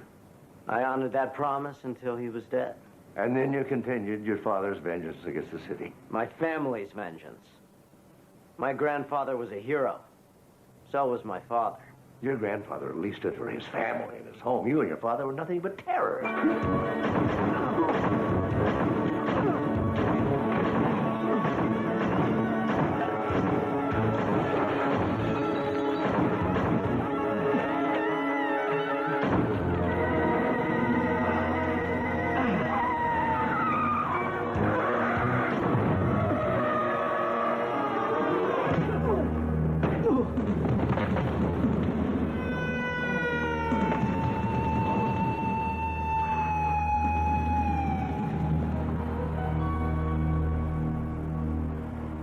I told you that interview would be a breeze. A breeze, right. Well, I know Human Resources put on a big show about all the great applicants they had for the job. Yeah, some of them were pretty good, too. Uh-huh. If you think was anybody there with even half your talent, do you think the job would have been still open? I guess not. Congratulations and welcome back. We missed you. I know I told you I'd give you an hour, but being a gentleman, I decided to make it 2. Thank you. Time flies when you're having fun. Come on in. We're just celebrating Amanda's return to Community General. You didn't tell him. Well, I was waiting for the appropriate moment. Tell me what?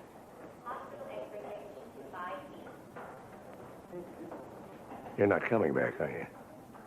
Mark, I found a spot in Virginia, and I really believe that's where I belong. She's been trying to tell you for days. The work's really rewarding. My house is gorgeous, and CJ's made a whole lot of new friends at the preschool. I don't want to uproot him twice in 1 year, and it's just really hard leaving you all again. I guess I didn't make it any easier, did I? I'd be hurt if you did. Hey, guys. Good news. Still no gangrene. I guess Community General was right giving Jesse his job back. He's just sucking up so he can get into my new betting system. I never got the old one. Whatever made you think that a cardinal could beat a giant? Size doesn't always matter. You guys started the going-away party without us? You knew she was leaving? You didn't? Well, some people are easier to say goodbye to than others. Mark, I was still trying to find a way to say goodbye. Excuse me. You never did like long goodbyes?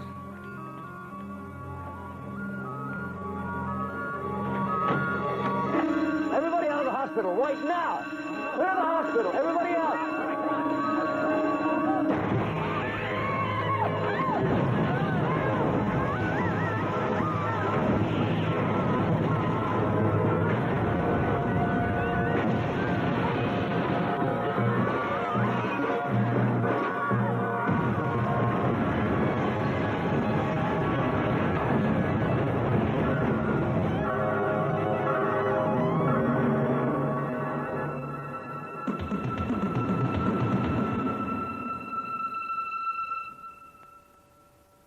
Now, Dick Van Dyke talks about one of his favorite classic episodes. Carl Reiner had seen me in a Broadway review in which I did a scene in one as a drunk who sobers up whenever his wife is present.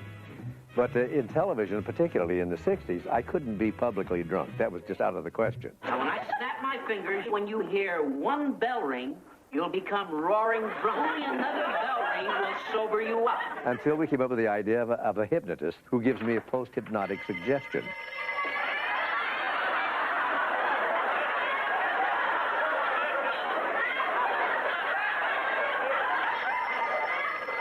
The bells kept coming faster and faster and faster, and the transitions quicker and quicker. So that was the perfect device to let me be a drunk. And it was wonderful, the timing of it. We had such a good time on that show. Don't miss your favorite stars when we celebrate CBS the first 50 years this Wednesday.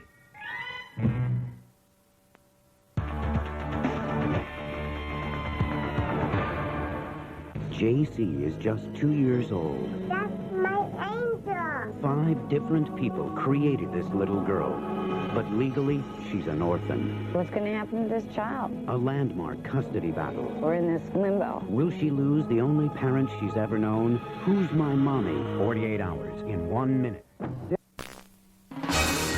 Next Thursday on the season premiere of Diagnosis Murder. There's been a bombing at Community General Hospital. We need rescue units right away. Stay calm. We're gonna get you out of there. Look, I'm gonna stop the bleeding. I'm gonna amputate his leg, and then I'm gonna get us out of here. Jesse, that cable could snap any second. The longer we wait, the less chance anybody's still alive up there has. It's harder to breathe. The person I care about most in the world is up there. You're filling your chest cavity with air. Your other lung gonna collapse. Jesse and Susan are alive. I don't know what happened to Mark. Well, let's go find out.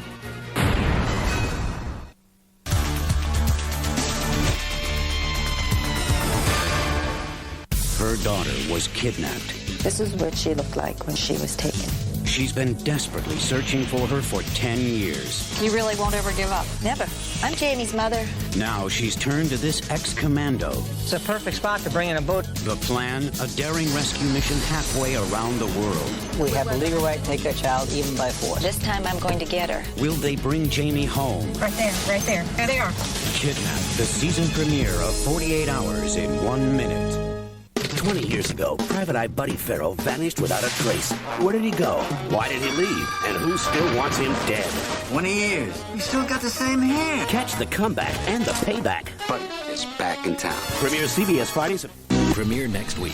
Now get set for the 2-hour season premiere of Diagnosis Murder, followed by an all-new 48 Hours. Previously on Diagnosis Murder. I'm going to die because you put me here. You murdered 52 people. It's the MO of a known serial bomb. You can see him down at the Morgan. He was executed last night. There's a bomber out there planting bombs and people are being killed, but it's not the Sunnyview bomber. That was Louis Sweeney, and he was executed for his crimes. We have a bloody nail. If we can match that to another blood sample, it's better than a fingerprint. It is my blood. I was in that building, and I have 5 million witnesses to prove it. This is how Mark Sloan works. This is how he killed my father. Your brother thinks he's getting revenge for his father's death, but all he's doing is killing innocent people. Like you did my father? When Louis Sweeney was a child, the city condemned the property where his dad's wood shop stood. His dad stood the city off with a shotgun for 4 days. Then he was killed.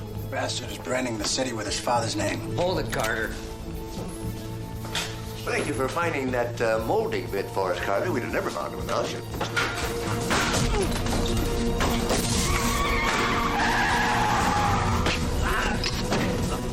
Caitlin. Everybody out of the hospital right now. Clear the hospital. Everybody out.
Towards the ambulance when the building just, and there was fire everywhere.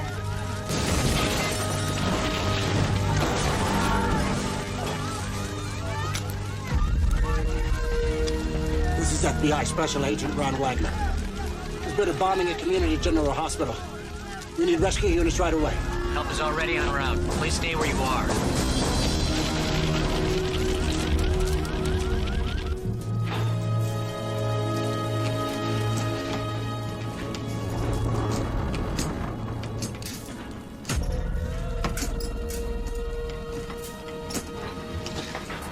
Oh. It's not yours, Jess. You're not bleeding.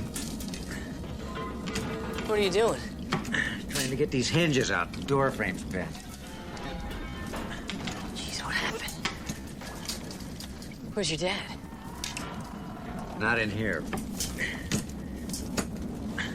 Oh. A chunk of concrete came down on Mr. Campbell. I don't think he'll be complaining about the hospital food anymore. Jess, you want to give me a hand with these hinges or what? Steve, how long has this been bleeding? Tore it open trying to get the concrete off of Campbell. I thought I told you to take it easy with those stitches. You told me not to play any volleyball. All right, next time I'll be more specific. Next time I'll get a real doctor to stitch me up. Real doctor? The call button is right over the bed. Why don't you buzz it and see who comes? Jess. Look, I tell you, this would be a lot easier if you'd let me help. It's a thought that never occurred to me. Look, I just got off of disciplinary probation, and I don't think that the hospital administrators are going to be too pleased with me when they find out that my only patient bled to death. For all you know, all the administrators are dead. You're obviously in shock. Because the rational thing to do is to let me bandage that arm, and then we'll worry about this door. Jesse, my dad's up there. Yeah, and if he were in here, he'd say the same thing that I'm saying. Well, with him, he'd probably listen. Like, I make you a deal. You sit down on that bed quietly. I'll open this door, and then we'll bandage that wound. Then, we'll go find your dad. Where am I? Go to the light. What light? Who are you? Go to the light. I don't see any light.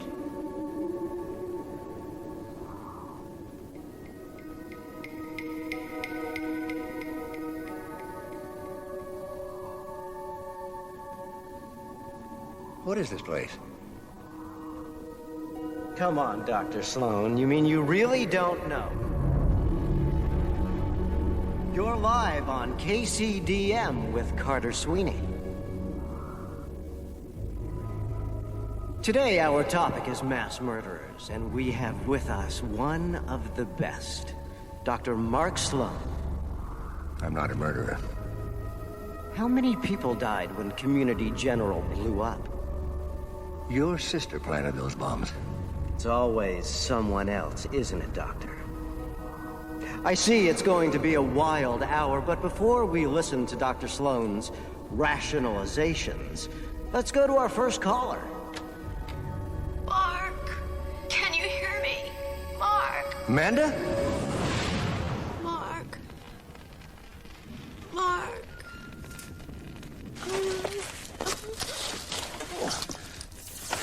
Amanda! I'm here. Don't move. Don't move. What happened?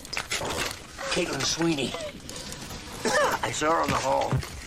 She did this. Are you all right? I'm having a little trouble focusing.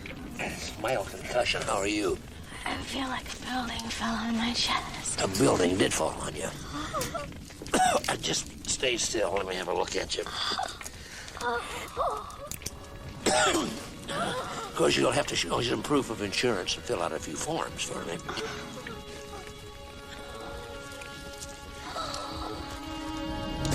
I almost got it. Good. Come on. Come on. Well, I loosened it up for you.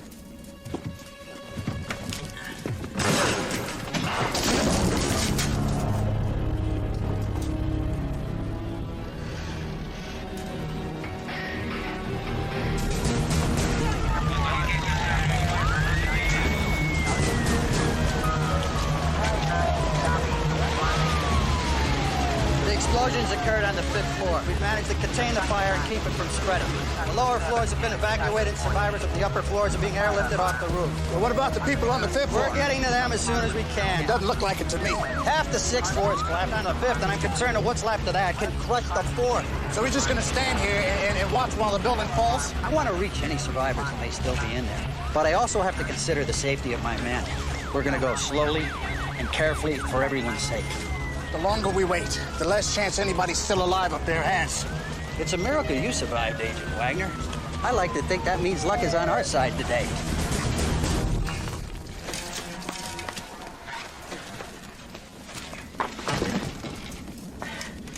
You know, most people had started to cop and worked their way down. Not if they had my mother. They always put the rotten fruit on the top. This way, you buy it first. That's what she'd always say. Yeah. Well, this isn't a market. Well, it's the same principle. By the time I was 10, I could remove the entire bottom row of oranges without dropping one. This is a principal change if the oranges are the only thing keeping an entire floor of the hospital from crashing down on you? Just the stress level. We're almost there. Mrs. Travis would be proud. Mrs. Travis was never proud.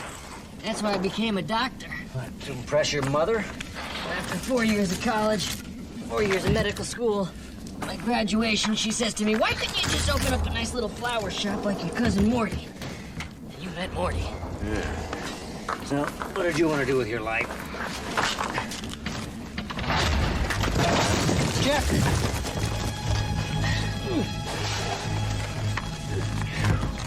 Barbecue. It's open. Barbecue? Barbecue.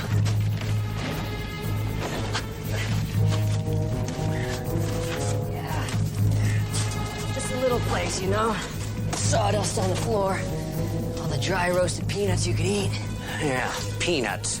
And a dozen big screen TVs. Different game on every one. Something to do when I retire, maybe.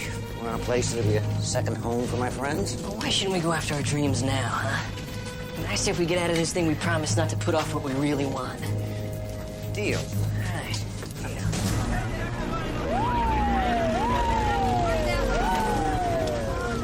Mark, what's wrong? You're gonna be fine, honey. Just try not to talk. Relax. I'm pretty sure I have a broken collarbone. And maybe some broken ribs. You have to tell me the rest. Mark, we've known each other a long time. We've never lied to each other. And now would be a lousy time to start. You do have a broken rib. And Punctured lung. that's the pressure in my chest. Every time you breathe, you're filling your chest cavity with air.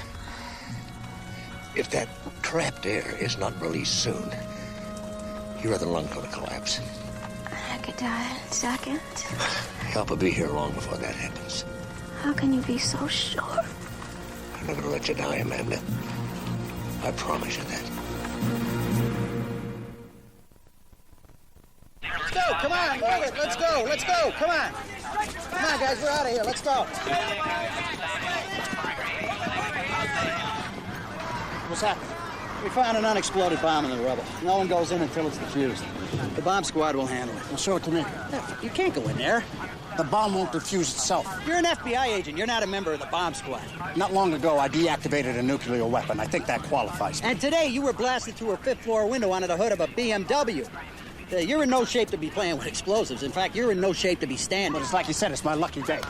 Oh, I'm the only reason you're not strapped to a gurney on your way out of here. That can change. The person I care about most in the world is up there.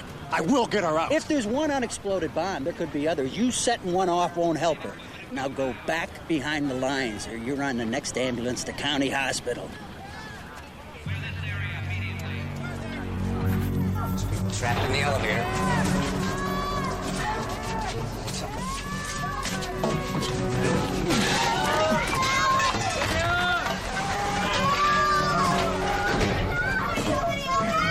Stay calm. We're gonna get you out of there. Susan! Jesse. You okay? Yes, but one man is trapped. His leg is crushed between the elevator and the shaft. His pulse is rapid and thready. All right, everybody out. Come on, one at a time. Watch your head. This next, come on. Watch your head. Watch your back. Keep going. Easy. Watch your back. Easy. It's okay. Come on. You got it. Jesse, that cable could snap any second. Well, I guess I better hurry. But you don't want me to make one of those I'm a doctor speeches, do you? I'm in enough pain already. Come on, you gotta get out of there. All right, look, I'm gonna stop the bleeding. I'm gonna amputate his leg, then I'm gonna get us out of here. Tell me what I can do. You can get those people out of here and bring back some help. I can't just leave you here. Look, Steve, somebody's got to get those people out of here safely, and you need to get to a hospital, preferably one that's not on fire. Don't worry, I'll stay with them. Do you really want me to make one of those I'm a nurse speeches? You two deserve each other, you know that? I know. All right, I'll be back. Be careful. What do you need, doctor? Okay, you give me a tourniquet, 150 milligrams of ketamine on an IM needle, a number 20 blade, and a giggly saw. You may want to hurry.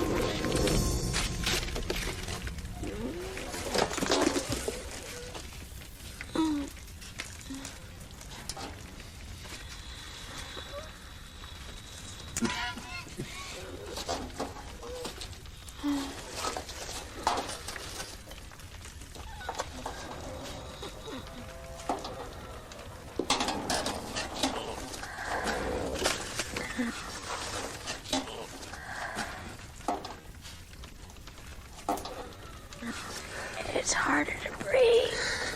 Help will be here soon. Take shallow breaths. Try to stay calm. That's hard to do, looking at you hold that piece of scrap metal. What's that? The scalpel. What are you going to use for a chest tube? A drinking straw? Oh, I wish we had one. So you're going to cut me open with that piece of metal? And you're going to shove that pipe into my chest? Only as a last resort. Oh, what time is it? I don't know. 8. Oh, my flight was at 7. And I promised CJ that the nanny would take him to meet me at the airport. You get there just a little late. Okay. I'm gonna go to sleep.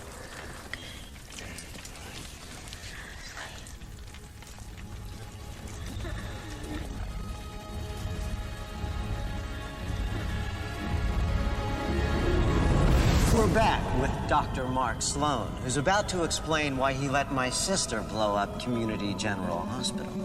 I didn't know she was going to do it. The brilliant Dr. Sloan, who figured out every one of my moves, never considered that my sister was a part of my bombing campaign? I considered. But you didn't act on it. There was no evidence. You put her father on death row where he was executed. Now you've put her beloved brother in prison. Never occurred to you she might want vengeance? I didn't realize how deep your family sickness ran. I thought she was the one Sweeney who was not a psychopath. Well, that's one explanation. Here's another. You wanted her to blow up that building. Now, why would I want that? You gave Community General 30 years of dedicated service, and how did they repay you? They fired you, humiliated you, took away your license to practice medicine. Because of you? Yes, because of me, because they believed me instead of their loyal friend and employee. You were enraged. I understood. They turned on you, Dr. Sloan, and you hated them for it. Gave them. Then you admit you did hate them. I was angry. But when I'm angry, unlike you, I don't go around killing people. Now, I'm not responsible for this. The bombing of this place is a direct result of your obsession with catching me. Do you really think my sister would have blown this place up if you weren't in it? Somebody had to stop you. My conscience is clear. Well, if that's true, why are we here?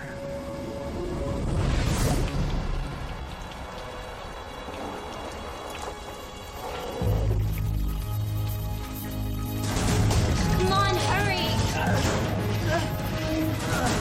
Let's go! Jesse, get out!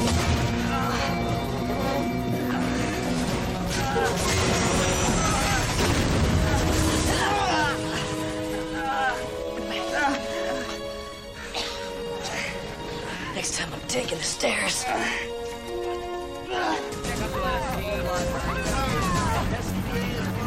Steve! Steve! Where did I see any of these guys in the building? There's a bomb inside. They called off the rescue mission until it's defused. Well, I'm putting it back on. I'm with you. We're in our final segment with Dr. Mark Sloan. In fact, I think it's safe to say that Dr. Sloan is in his final segment, too. The air is running out, the doctor is hallucinating, and Amanda is dying right next to him. But we still have time for one last call. Caller, do you have a few last words for Dr. Sloan? Help me, Mark. Amanda? Who put this caller through? What are you saying? You know it's all lies. Damn crank calls. Can't we kill this line?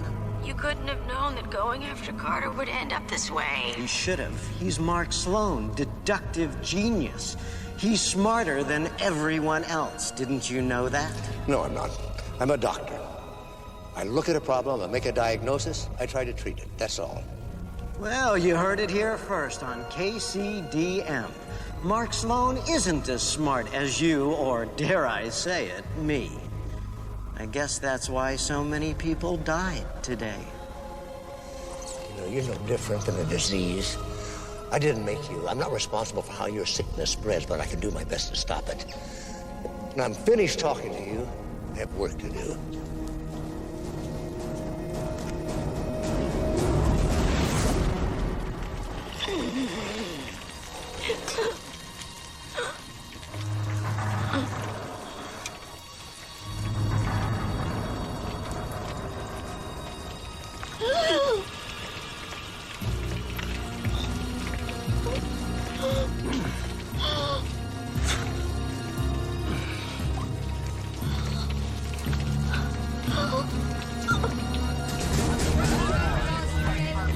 What the hell do you think you're doing? I'm going back in.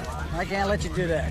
Try and stop me. Make that two of us. The bomb squad has removed one device, but there may be more. If you run in there now, you could set off the explosives before they have a chance to find and defuse them. You're putting any possible survivors in there at risk. There are survivors. I made him a promise, and I'm going to keep it. And I'm his armed backup. You go with him. You're aiding and abetting a felony. Defying the orders of a commander at an emergency scene is a criminal offense. And I guess you'll have to arrest me, Lieutenant Sloan. You're looking for a commendation, detective, a headline, or just a quick promotion? I'm looking for my father, sir. Jesse and Susan are alive. I don't know what happened to my dad's man. Let's go find out.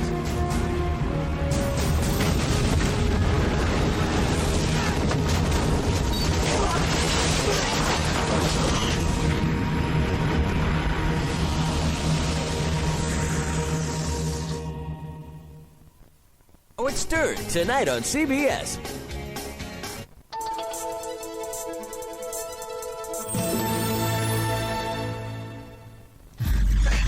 We're trapped. What are you doing? put this over your head and you run for that gap. No! What do you mean, no? No way 3 of us are gonna make it, but one of us can. Now, don't argue. You go before that break closes. Stop being so damn heroic. We're all going or we'll all die trying. Somehow Captain Kirk sounded a lot more confident when he said it. You're a lot prettier. Jesse! Susan! Over here, I had to amputate his leg. Keep the tourniquet on. And he's gonna need some morphine before that ketamine wears off. All right, clear out, boys.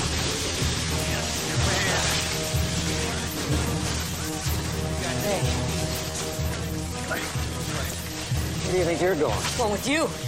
Jesse, you've done everything you can. Go on, get out of here. Not without Mark and Amanda. All right.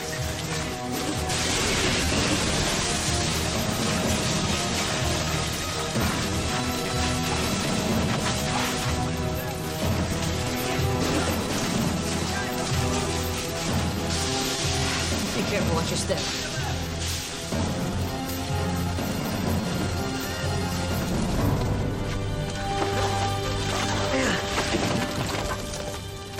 Dad!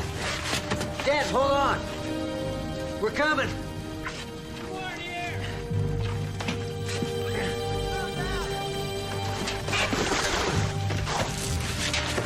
Dad! You all right? Help Amanda.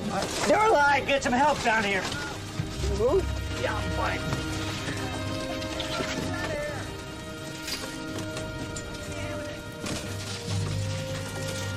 No. Don't pull that out. I think Mark put that there.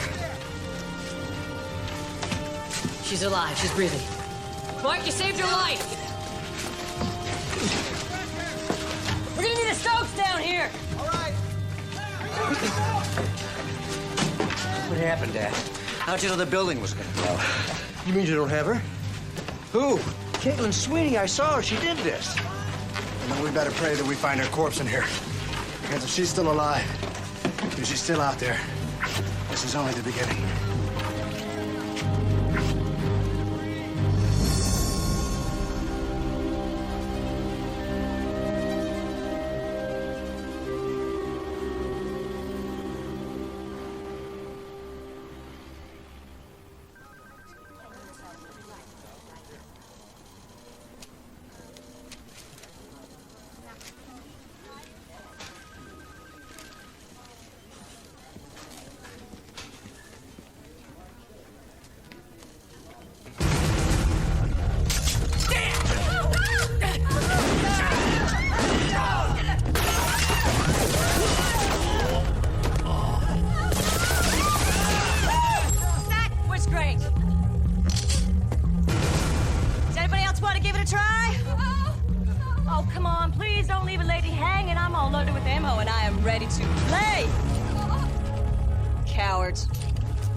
Yeah, you. Bring me the money now! I like that a lot. I feel my heart racing. It's not all that I'd like to feel right now. But first, smile for the camera.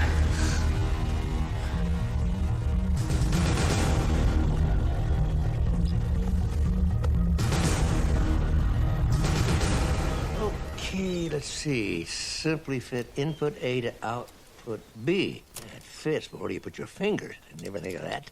Ow! Ooh. Darn!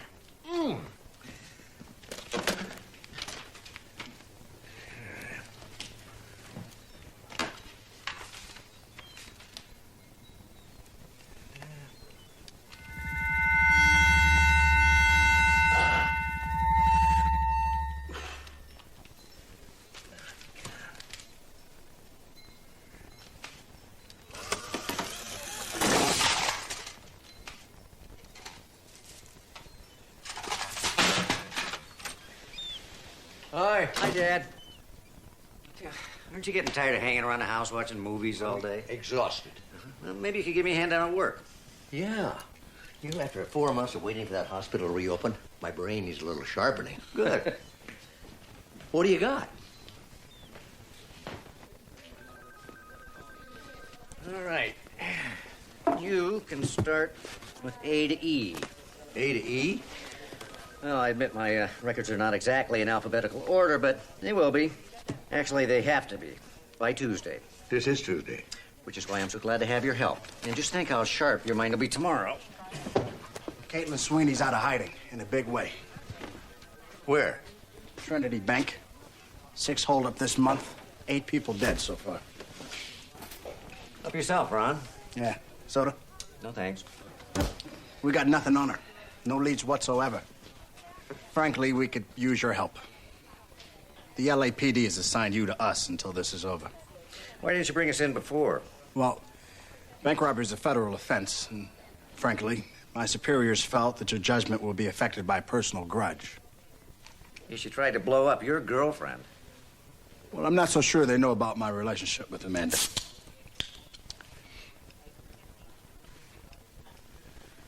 Okay, I'm sure they don't. You hid it from them? It never came up. Caitlin has aligned herself with ROAR. Roar? Yeah, Revolutionary Order for Armed Rebellion. Sounds like a comic strip. They don't have much of a sense of humor. ROAR believes that the government is now controlled by a conspiracy of foreign powers. A United Nations shadow government. Ah, you've read the literature. I've watched the X-Files. ROAR's goal is to unite all the militant groups in the nation, from the Montana militia to the KKK, under their umbrella, and to lead an armed rebellion against the government. What's that got to do with robbing banks? Armed rebellions aren't cheap. Yeah, they're going to bring all the factions together by having the fattest wallet. We know Caitlin Sweeney doesn't strike me as a radical revolutionary. Maybe the appeal isn't philosophical. This is their leader, Aaron Ving. He's bounced around the Aryan Nation, the Branch Davidians, Texas Freedom Movement, any group that'll let him play with guns and grenades. And this makes him irresistible to women? Only women with a grudge against the government who like to blow things up. Well, you know, Caitlin just hated the city for killing her father, not the federal government. I don't see a big intellectual leap between the two. I gotta go. I was supposed to bring Amanda dinner 2 hours ago. How's she feeling? She's out of bed and cleaning up a perfectly clean house. Sounds like she's almost back to normal again. Yeah. Thanks to her family and friends. I won't take her away from that again. She's not mad at me for that scar on her side, is she? I think it's kind of sexy. Well, let's not go there, Ron. I think you're sexy, too.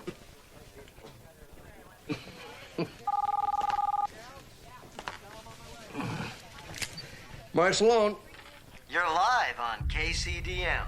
Excuse me? Sorry. Old habits are so hard to break. What do you want, Carter? Steamed vegetables. Pay-per-view. A window with a view. You have no idea how restrictive prison can be. Oh, I forgot. You do. What do you want? I'd like to go somewhere else now, please. That's not possible. Another prison will do.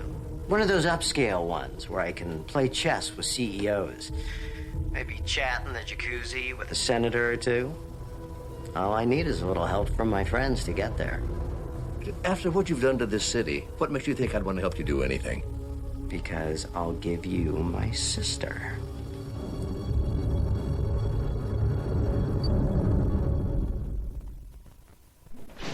Ever since Silence of the Lambs, this is prison chic. Such a cliche. Do I really look like someone who could free himself with a paperclip and kill you with a rubber band? You look like someone who murdered 60 people. You're not being objective. No, I'm not. It's Caitlin you should be angry with. She's the one who did all this. She's the one who put me in here. I think she may be mentally ill. Runs in the family. We both loved our father, but it was Caitlin who carried that devotion too far. Save it for the jury, Carter. That doesn't work with me. Can you really live with all that death on your conscience? It's not on mine. And if more people die, and you know you could have done something to stop it, what about then? All I'm trying to do is help. We've been in contact. I can lead you to her. Do you expect me to believe you'd sell out your sister for better accommodations? I'm doing it for her. She needs help. Vengeance is only an excuse for her. She gets off on the bloodshed. And you don't. Guard. What about you? Most doctors try to distance themselves from death, but for you, it's a hobby. Why do you really spend every free moment wallowing in murder? Is it the violence that thrills you? Or is it the terror? See you at the trial. Next time, don't forget to bring the paper clips.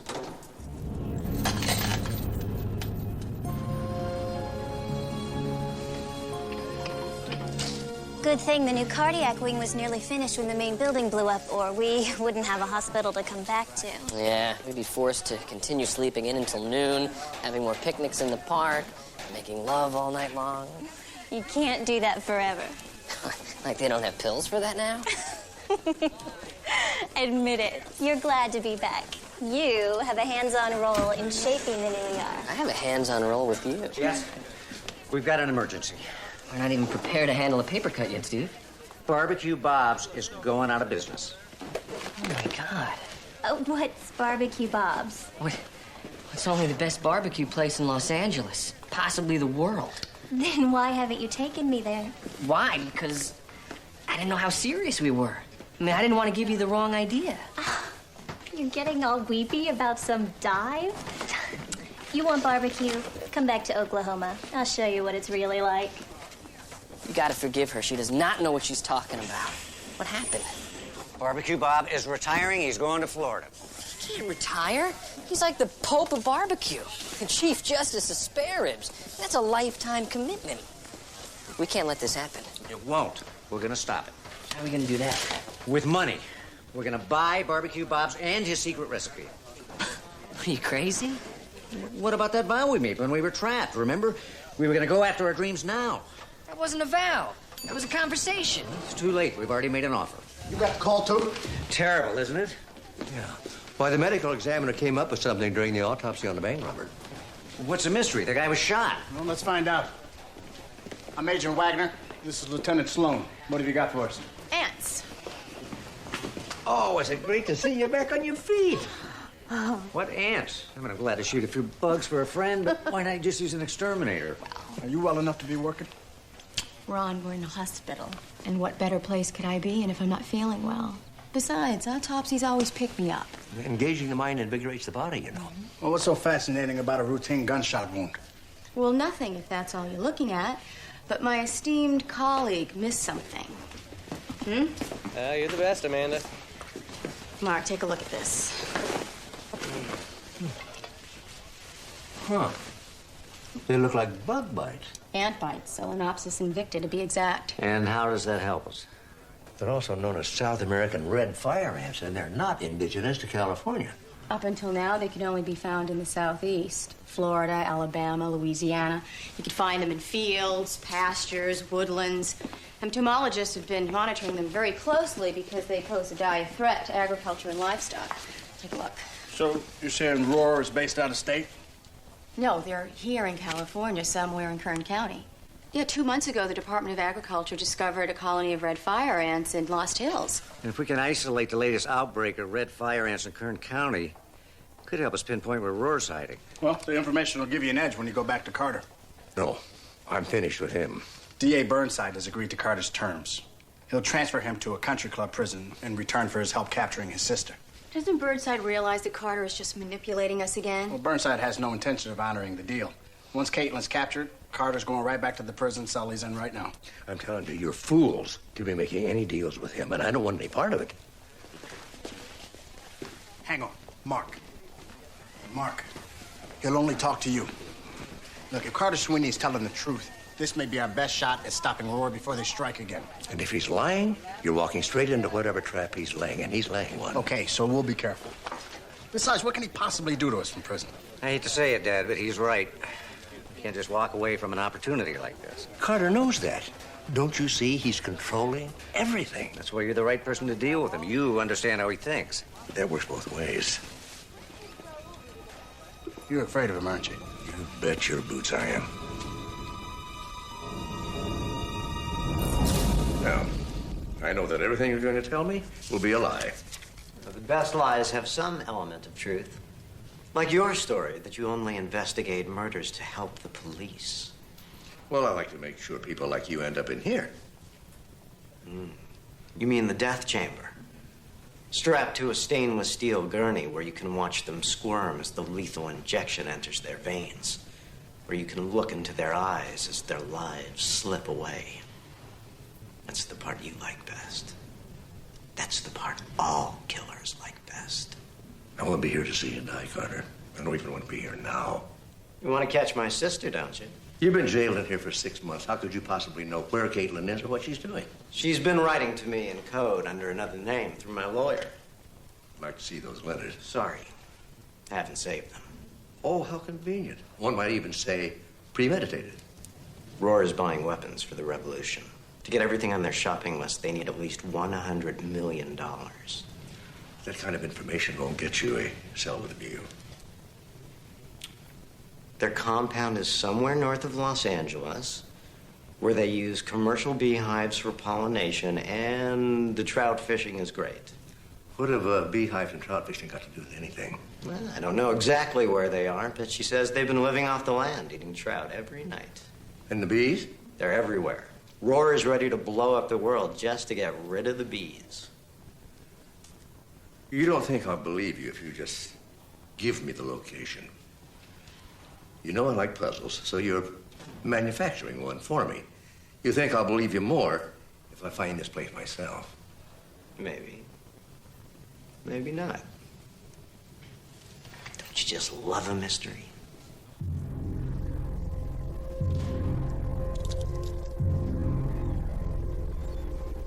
Okay, this is Kern County. And I talked to the Department of Fish and Game, and they say these are the streams and the lakes where the trout are biting. And these are the fields where the entomologists have already found red fire ant colonies. What about bees? Well, oftentimes commercial beehives are brought in from out of state to help pollinate groves. Red fire ants were found on some of the hives in the earth beneath them. That happened right about here, here, and up here. Looks like half a dozen possible locations where all the elements coincide. One of those is bound to be near vacant property that could be used as a compound. Well, we could pinpoint a location in 2 hours. I'll alert our anti-terrorist unit. You coming? Wouldn't miss it. Steve, this is too easy. Yeah, I know, but what other choice do we have? Well, just remember one thing. When you get there, whatever you find will not be what it seems. Steve, would you make sure that Ron keeps his head down? Don't worry. We're the good guys.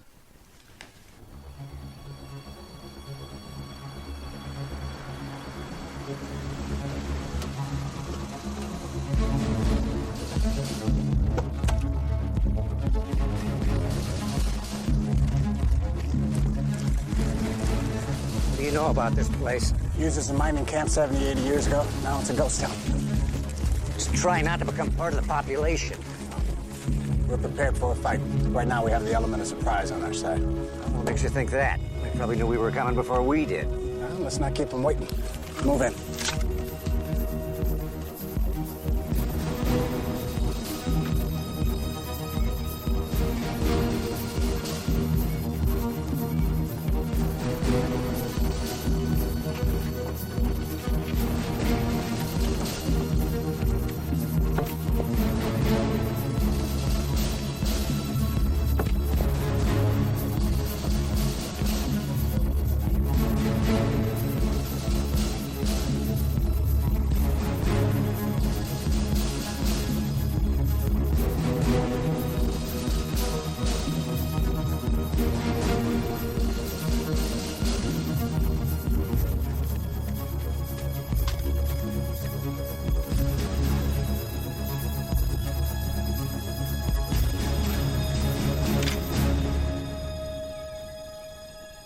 Did you hear that?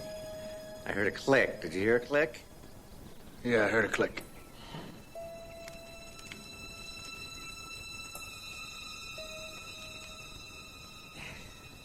It's not me. Yeah.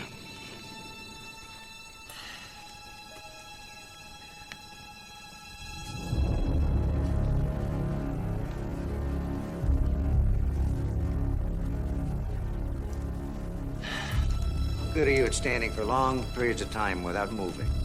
I can learn. Good, because if you so much as twitch, this ghost town's gonna become a crater. be right back. Don't go anywhere.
This is CBS.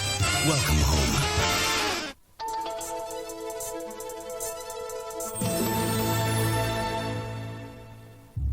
Right, Lieutenant.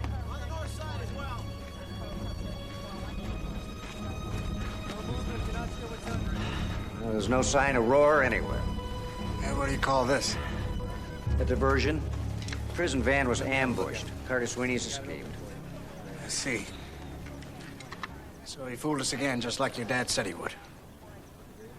It's not your fault, Ron. Somehow I don't think the Bureau will see it that way. What would you have done differently?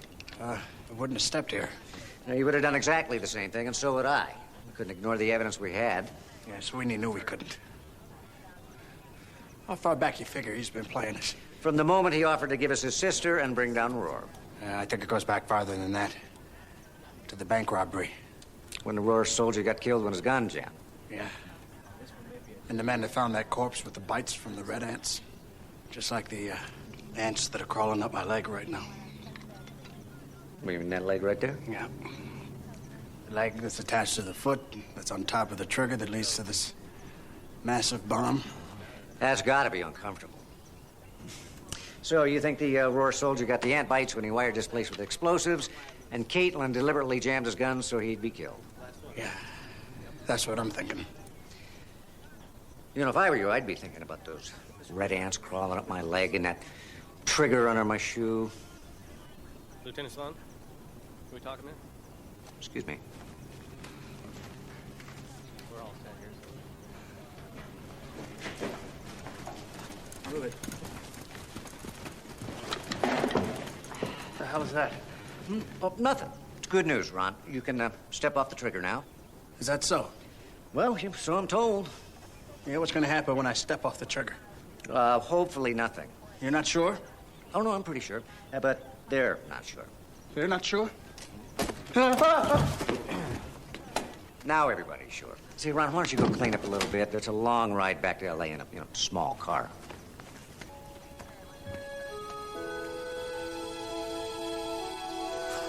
I can't believe we have a shot buying this place. I thought it was barbecue. Box. It was, until Bob remarried. Mrs. Bob made some changes. Yeah, she ran it into the ground in 6 months. That's why we got it so cheap. This is it. Yeah, you can almost feel the peanut shells under my feet. All right, gentlemen, a little silence. This is a very solemn moment.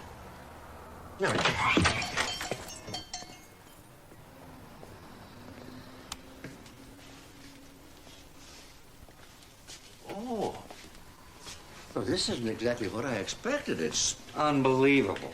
Oh, yeah. From what you guys led me to believe, I thought it'd be something... Horrible. Yeah, but this is... An abomination. Are you saying you don't like this? Oh, it's so sterile. Do you feel the crunch under your feet? Or Do your hands stick to the tables when you touch them? No, why should they? I don't know what to do. I do. Weep. Dad, I'm sorry we dragged you all the way down here. Gentlemen, look at it this way. There's a 14-screen movie theater opening up down the block. There's going to be a lot of hungry people hanging around here. I think they're going to like this place as much as I do. Thanks, Dad, but when we asked you down here, it was for more than just advice. We were going to hit you up for a loan. Down payment, starting costs. So hit me. No, this isn't our dream. And how can we ask you for money when we're not convinced we can make this place work? Because I am, Jesse. Thanks, Dad, but we just couldn't. No, really. I tell you, I insist. Just tell me how much you need. What's the date? Hey, welcome to the all-new Barbecue Bob's. I'm sorry, sir, but we are not quite open for business yet. Nope. But Carter Sweeney is. The United Nations shadow government wants you to believe that I am a serial bomber, a mass murderer, and the greatest threat to national security since the CIA introduced AIDS and crack to our cities. Why? Because I know too much. I found out why the so-called traffic helicopters never stop circling over Los Angeles. How many times are you going to watch this, then? Till I understand it. Well, I understand it. He's nuts. Yeah, since when? Blew up half of Los Angeles to write his father's name across the city in map dots. He's smart, and he's patient, and he's methodical. This is gibberish. They sold Hong Kong to the communists. 6 months later, Pakistan has the bomb, half of Florida burns, and Mercedes buys Chrysler. Coincidence? They'd like you to think so. Maybe he's just cracked. He couldn't stand losing to you. You're right about one thing. He cannot stand losing. Why invent Viagra? How else can they get you to swallow their mind-control drugs? That's an act. Well, if he doesn't believe it, why send this to the media? Why not just leave the country and disappear? One thing I learned about Carter Sweeney, whatever he does is always a part of a larger plan. If you're right, let's hope this time it doesn't involve you. Oh, I'll say. I've already been the victim of one evil conspiracy today. You and Jesse set me up outside Barbecue Bob's. Well, I admit we exaggerated our disappointment a little. Oh, and maybe you had seen the place twice before this week? Oh, nothing like a chatty realtor. He dropped some papers off here. Told me about how you and Jesse loved the space first time you saw it. Mm-hmm. All right, if you want your money back... No, you're not getting off that easy. What, do you want a half-day's interest? I want to be a partner.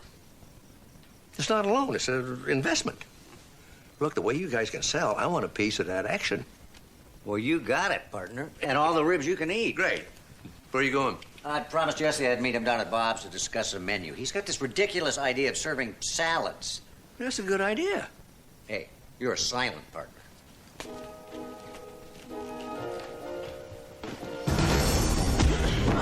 Ding dong, drawer calling.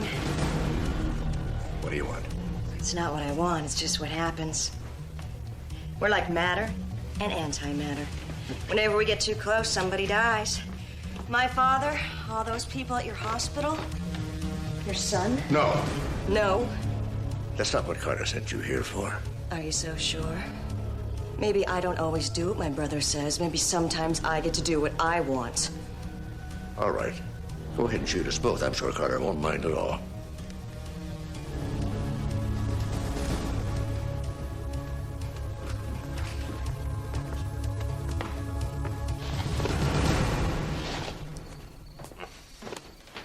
Funny the way things work out, isn't it? You don't happen to have a paperclip and a rubber band, do you? That's what I love about you, Mark. You're resourceful. Always thinking. Did I mention how impressed I was with how you saved Amanda's life? MacGyver would be proud. You killed a lot of innocent people. Not enough. You and your friends are still alive. Oh, let's let bygones be bygones. It'll only get in the way of our working relationship. Your bombings and your bank robberies killed dozens of people. You went after my own family, and you expect me to help you. I know you will.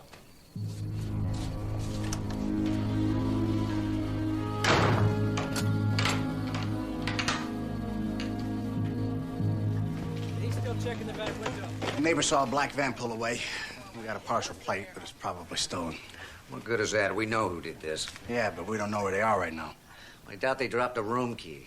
You should know better than any of us where a grain of sand or a drop of grease could lead us. By then, my father could be dead. Hey, if Carter wanted to kill him, he could have done it right here. He wants him alive. Well, then why did he blow up the hospital with Mark in it? Well, he didn't. Caitlin did. This has always been personal for Carter. He needs to prove to himself that he's smarter than Mark. No, he needs to prove it to Mark, and it's no fun unless he can see Mark lose. My dad won't lose. Carter's no match for him. Yeah, we better hope not, because right now that's the only thing that's keeping Mark alive. So Carter didn't break out of prison to run. There's something he wants to do, and if he gets away with it, he beats Mark. Look, whatever the hell it is, we're going to make sure that Carter Sweeney fails.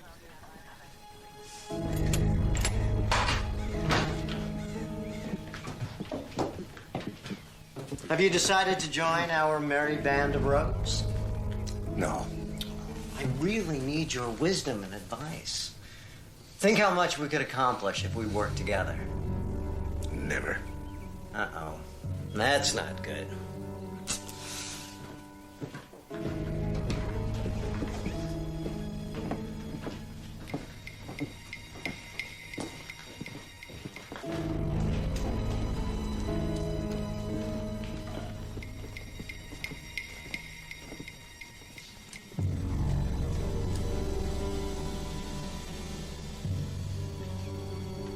Isn't there anything I can say that'll make you change your mind? What if I told you we offer health benefits? Well, my sister is outside this restaurant right now. Do it.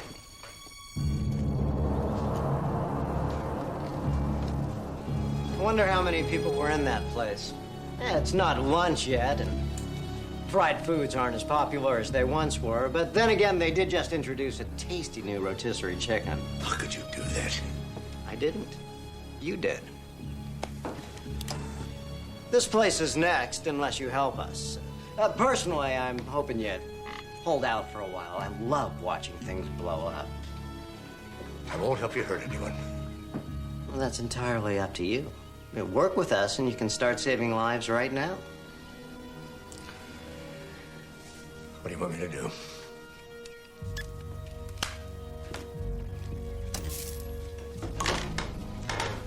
I need $100 million in 4 days, and you're going to figure out how to get it.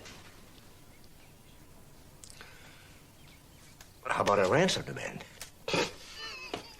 No offense, but you're not worth it. It also shifts the advantage to the police. It brings us to them. That's why 9 out of 10 kidnappers get caught picking up the money. No, that would not have occurred to me. You know, you're a smart man. You don't need me to do your thinking for you. Run out of clever ideas. Besides, I love watching you work. I always learn so much. Why do we only have 4 days? Well, it makes it more of a challenge, wouldn't you say? And it also matches your father's bombing pattern, doesn't it? I'm a sentimental guy. I'll do it.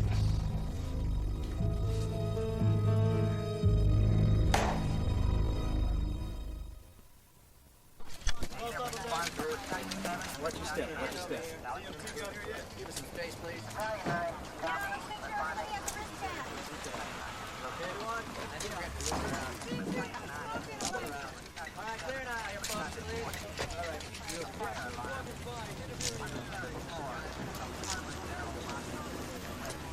The last I heard, you were off homicide, temporarily assigned to me in the Roar investigation. I still am. Then what are you doing here? Same thing you were. He was giving me a ride, Steve. He was in the morgue when I got paid. Roar did this. Why? Well, take a look around, Ron. The place was bombed. Yeah, so what? So Caitlin Sweeney blew up Community General, remember? Because we were in it. Since then, they've been robbing banks. It appears to be the same kind of explosive device that she used. A device so common and simple that anybody with a modem, a garage, and an address to a hardware store can Carter make. Sweeney terrorized the city with serial bombings. A week after he escapes from jail, it happens again? His bombings were part of a pattern, which he completed. His bombs dispersed a wide shrapnel spray of flathead brass screws. Do you see any evidence of that here? So maybe he's got a new pattern. How do we know it wasn't a disgruntled employee? A customer who got salmonella or... It happened less than 12 hours after my father was kidnapped. Well, so did a car accident at the corner of Santa Monica and La Cienega. You gonna go investigate that, too? If it'll help me find my father, you bet I am. Steve, we all want to find Mark just as badly as you do, but you can't go to every crime scene in the city on the slim hope that it's all related. That's exactly what I intend to do.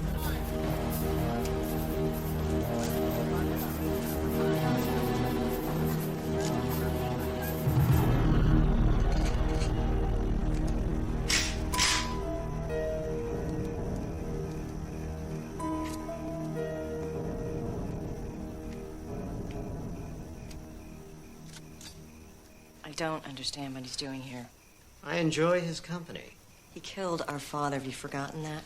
No. I'm making him commit a crime that goes against everything he believes. Just imagine his pain. I'd rather see it. If I slit his throat right now, we could still accomplish what we want. Not what I want. Our father didn't die from that lethal injection. He withered away in a tiny cell, cancer eating his flesh, boredom decaying his mind. I'm killing Dr. Sloan from the inside. A bullet in the brain kills from the inside, too. He's a collaborator. He's working with the occupying forces of the shadow government. Well, that makes him useful to us. Think of all the secrets he can reveal. We should put his back to the wall and execute him as an example to the other collaborators. All right, I think I know how to do it. I knew you would. How much cash do you have? $10 million. Gonna need all of it. Of course he wants all of it. It's a trick. He wants to bankrupt the revolution. You need money to make money. Think of it as your working capital. Besides, it'll never be out of your sight. Yeah, I'm intrigued, Doctor. What else will you need? I'll need 500 pounds of plain paper stock, a truckload, solid steel plating, some acetylene torches, about 20 gallons of industrial black paint, and some spray guns. That'll get us started. Thanks.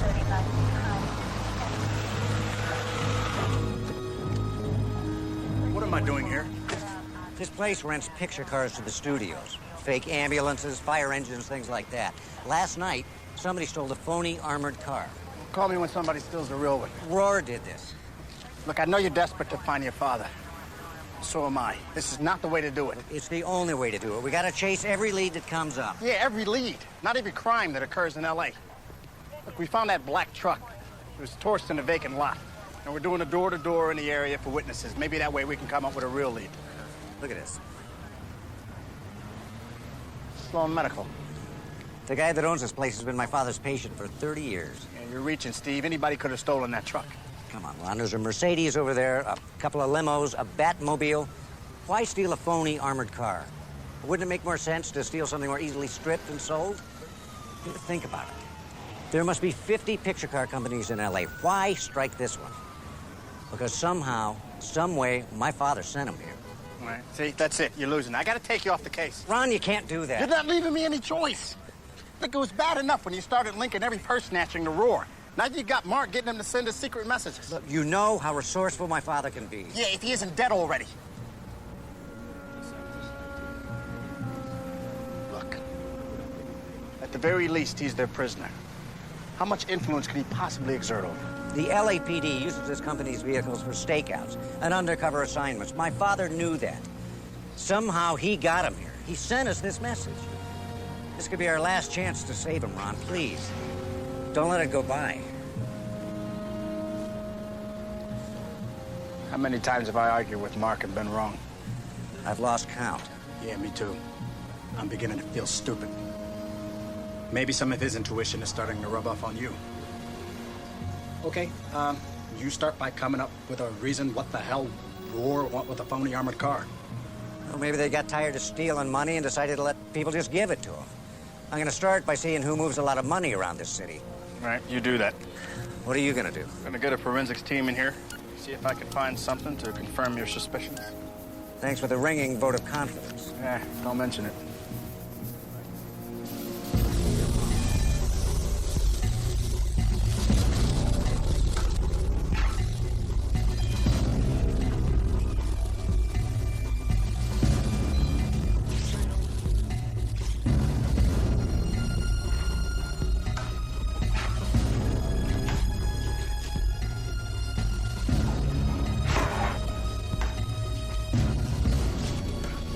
feel like Santa watching over his elves.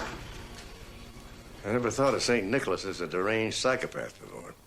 You really think he slides down all those chimneys for the milk and cookies? If people wanted him in their house, they'd unlock the front door. He's a fat pedophile who hides out in the North Pole where we have no extradition treaty. And there's no one there to enforce one if we did. Is there anyone or anything that you don't hate? Oh, admit it. You're having fun. That's what's really bothering you. You forced me into this. Oh, come on. How often do you get to mastermind the theft of $100 million? Getting no pleasure from this. Of course you are. You better tell your people to hurry up. We're 3 hours behind schedule right now. Oh, what do you expect? They're revolutionaries, not craftsmen. Most of them aren't even high school graduates. It's a good thing you don't need to read an instruction manual to use a gun. If you have so little respect for them, what are you doing here? I believe fervently in their cause.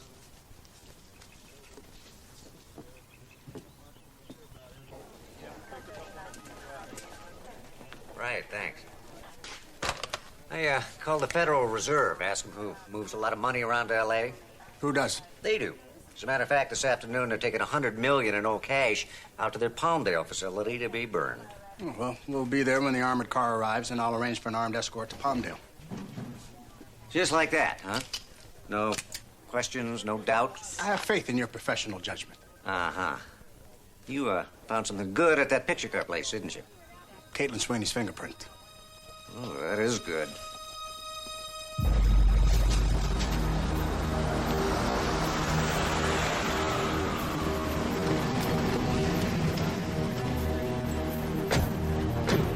FBI. Let me see some ID. I'll take care of it, brother.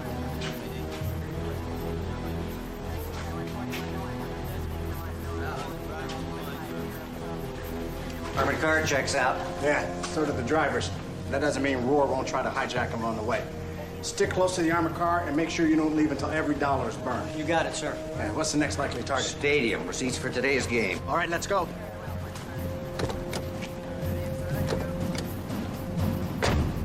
Agent Wagner, there's been an armored car holdup, warehouse 5th and Main. LAPD will meet you at the scene. You're gonna love this. They were boxed in by 2 vans on the side of the road. The guy in the lead van aimed a rocket launcher at him. Made him drive in here. And the robbers put hoods over the guards' heads, bound and gagged them, left them on the floor. How much they take?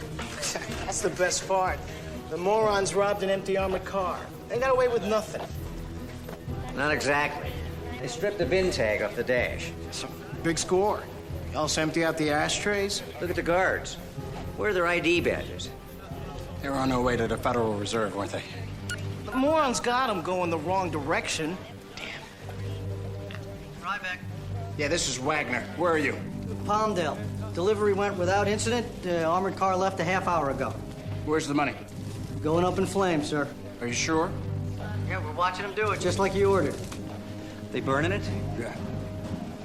It's Lieutenant Sloan. Stop them. Don't let him burn another dollar. We're on the way.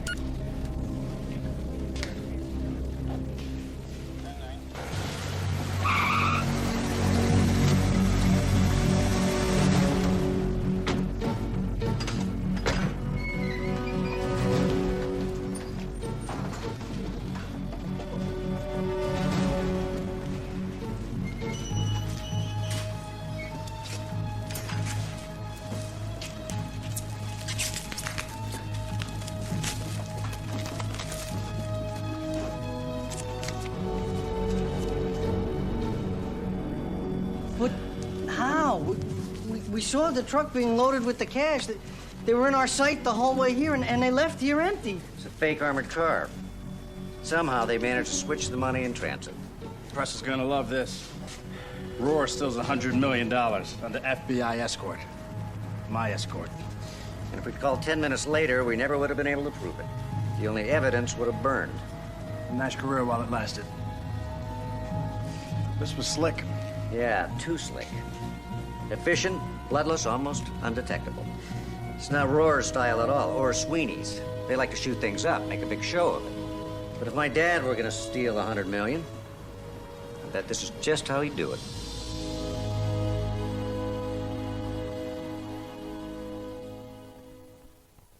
Dave's got Shock Jock Howard Stern tonight on CBS.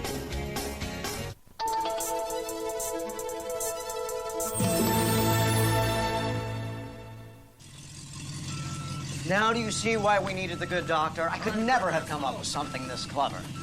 Steal a phony armored car, retrofit it with false walls, fill the hidden spaces with fake cash, and then switch the counterfeit with the real money. Showing up at the Federal Reserve and just taking it would have been a lot easier. And bloodier and riskier. We're not cowards. Be that as it may, he came through for us, just like I said he would. We lost our 10 million, just like I said he would. Let me explain the mathematics to you.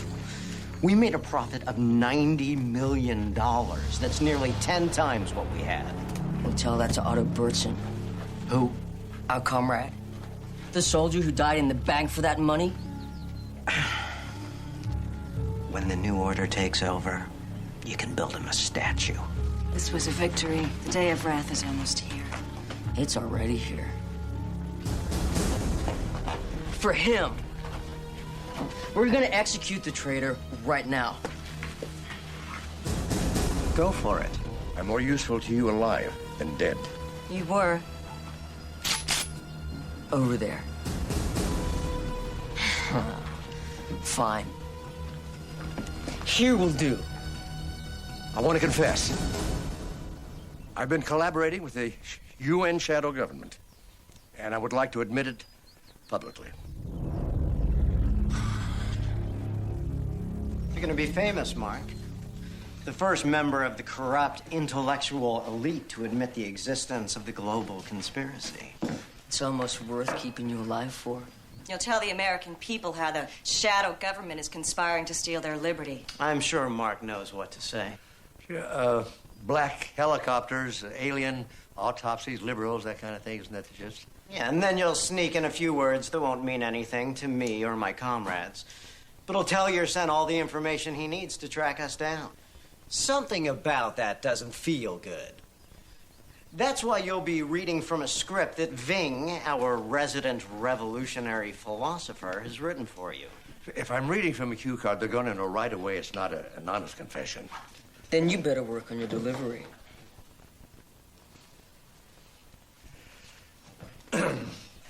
America's called a free pastry? Just a moment.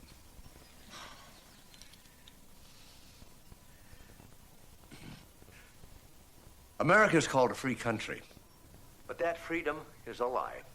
Your lives are controlled by a secret elite that is working to take away those last few rights you have left. I know because I am a part of that elite. This was delivered to every TV and radio station in the area. It's already hit the networks. I can't believe this. Neither will anyone else. We took away your jobs and sent them overseas. We tax you until you have barely enough money left to survive. We limit your access to weapons by enforcing long waiting periods and background checks. Just now we know Mark's alive. Or he was. Don't worry. With the amount of attention this tape's gonna get, they'll keep him around for a sequel. Sex and violence and foul language. And we ordered our federal stormtroopers to smash any patriot brave enough to question what we were doing.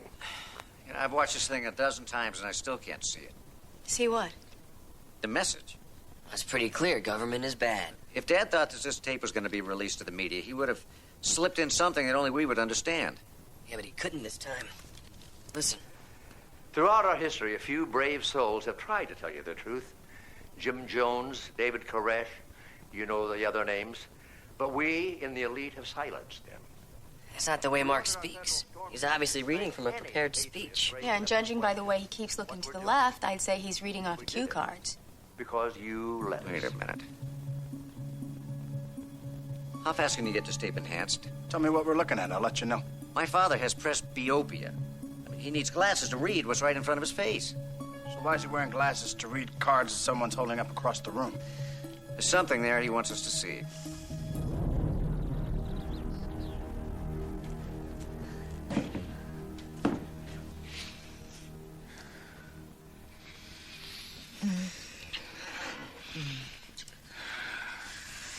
We're so close. I don't think it's possible to get any closer than we have. But it might be fun to try. I mean, to the revolution, to the new world order. Today, we have the money.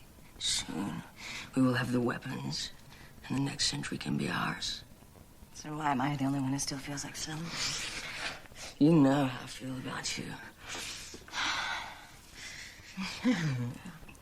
The revolution is more important than anything that exists between a man and a woman, or a brother and a sister. What are you talking about? Your brother's a threat to the New World Order. He's risking everything just to toy with that pathetic old man. Carter used him to get $90 million. We didn't need Carter for that. We don't need him for anything. The only reason he's free and alive is you. How many banks over how many years would we have had to rob to get that amount of money? How many of our comrades would have died in the struggle? Carter did it in one day, and not a single soldier had to sacrifice his life. The struggle and the sacrifice is what the revolution is all about. Each battle would have strengthened our resolve and awakened the populace to our cause. Or killed the revolution before it even started.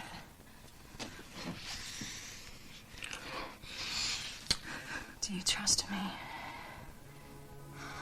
Yeah. Can you be sure?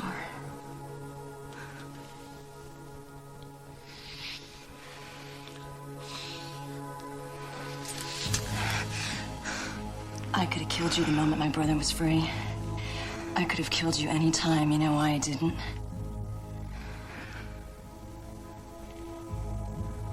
Because I am yours. You say the word and I'll give you my life right now. You say the word, I'll give you my brother's.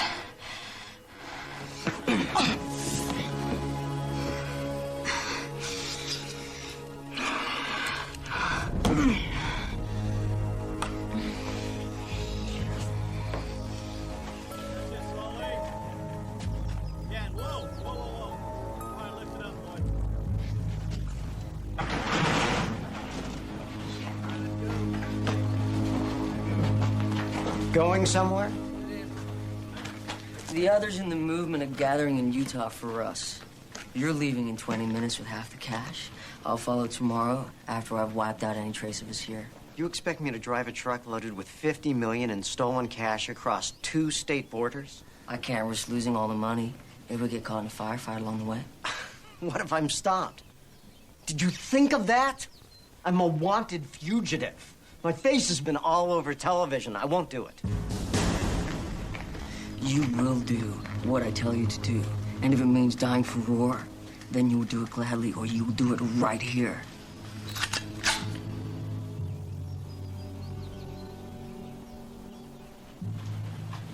Okay. Load the truck. I'll go.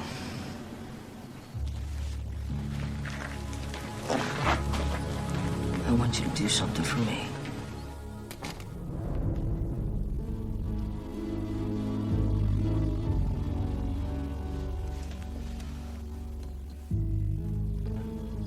You may be my brother, but Aaron Ving is my leader. And your orders are to move that money to Utah. And my orders are to go with you and make sure you do as you're told.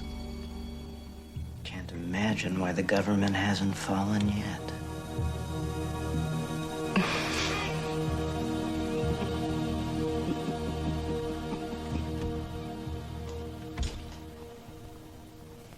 Some people you should never take hostage. If you want to hurt Mark Sloan, you better put a bullet in his head. Otherwise, he will find a way to make your life miserable. You found something on a video. Exactly where you said it would be, in the reflection on your father's glasses. You can see the camcorder.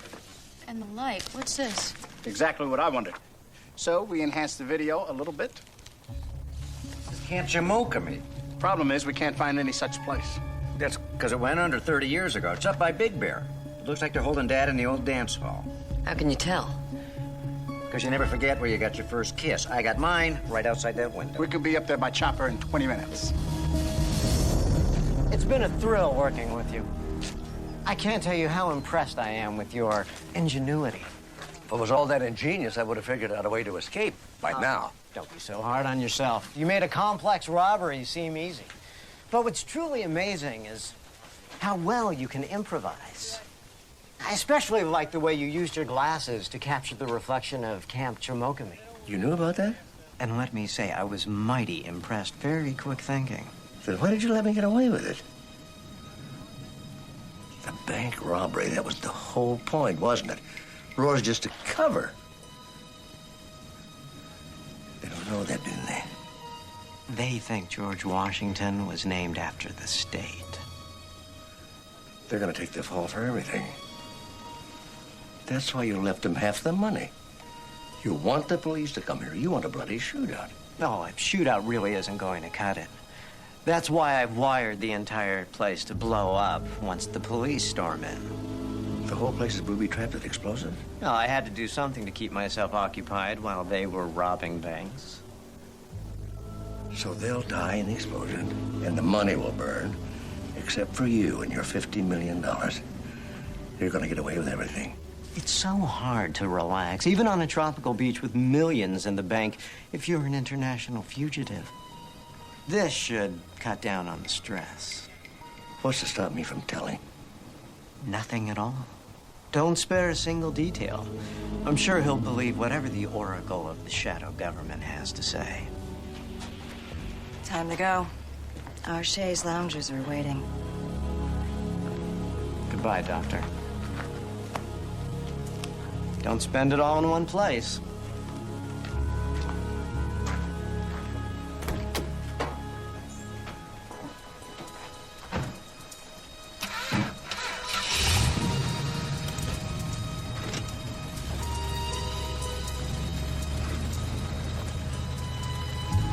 The Swedish have set you up. They've wired the whole place with explosives. They want you to die in a shootout with the police. Hey, get the video camera. I want the whole world to see your execution. Inside. Inside.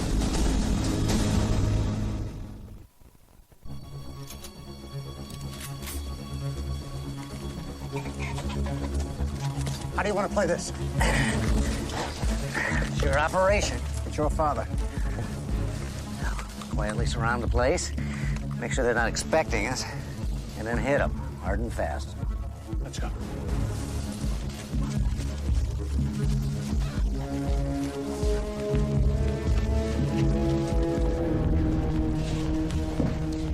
Turn around. You're doing exactly what the Sweeneys want you to do. Don't you understand? The Sweeneys never shared your beliefs. They've been using it. Well, you got that backwards, Pops. I was using them.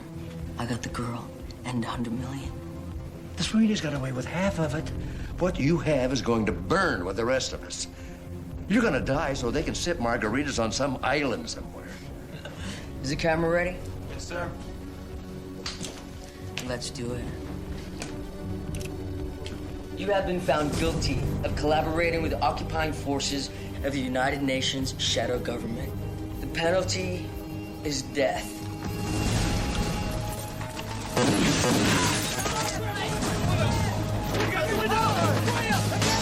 Open fire! So much for surprise.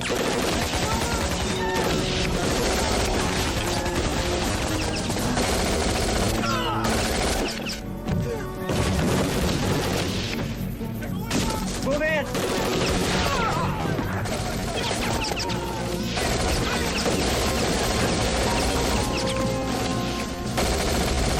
Keep the camera on! It's still rolling! This is where we make our stand. History will mark this as the battle that began the war. Nobody's gonna know what happened here today. You'll all be dead. Then we'll be martyrs. You'll be silenced.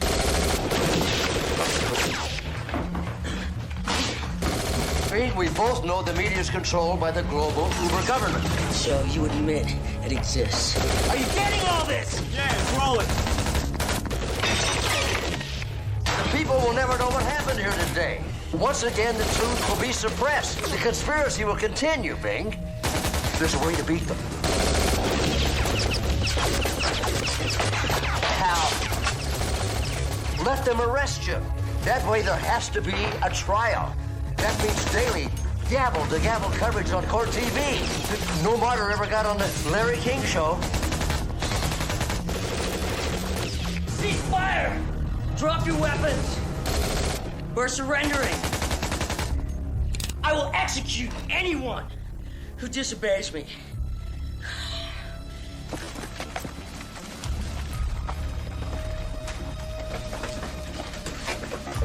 On my count. 1, No, 2. Steve, don't. Steve? Stay back. Dad! I'm all right. Keep your men outside. The whole place is wired to explode. Steve, Roar's gonna lay down their weapons. They're gonna surrender. There it is. Hold that. And keep the tension on it, or we're all gonna die.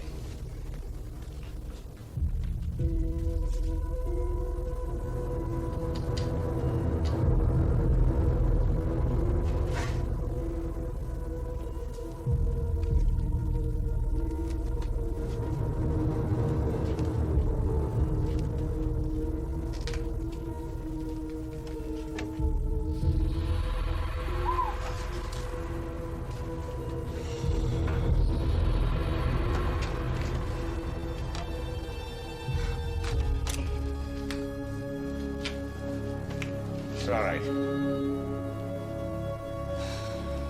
I'm gonna open the door now.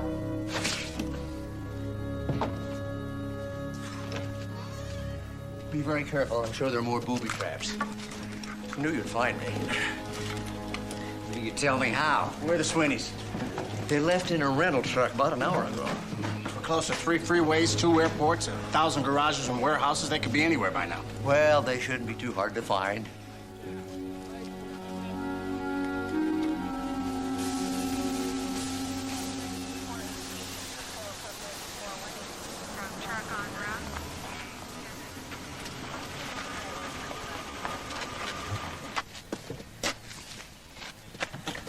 Found them 2 miles up the road, hitchhiking, looking for someone to carjack. Their pockets were stuffed with cash. Just waiting. Follow me. How did you do it? Well, as you were leaving, I shoved some of your money up your tailpipe. You just caught fire or something. That's it. Just a spur of the moment thing. Well, luck's as good as brains as long as it lasts. I'll remember that. We have got to find a high-security prison for him.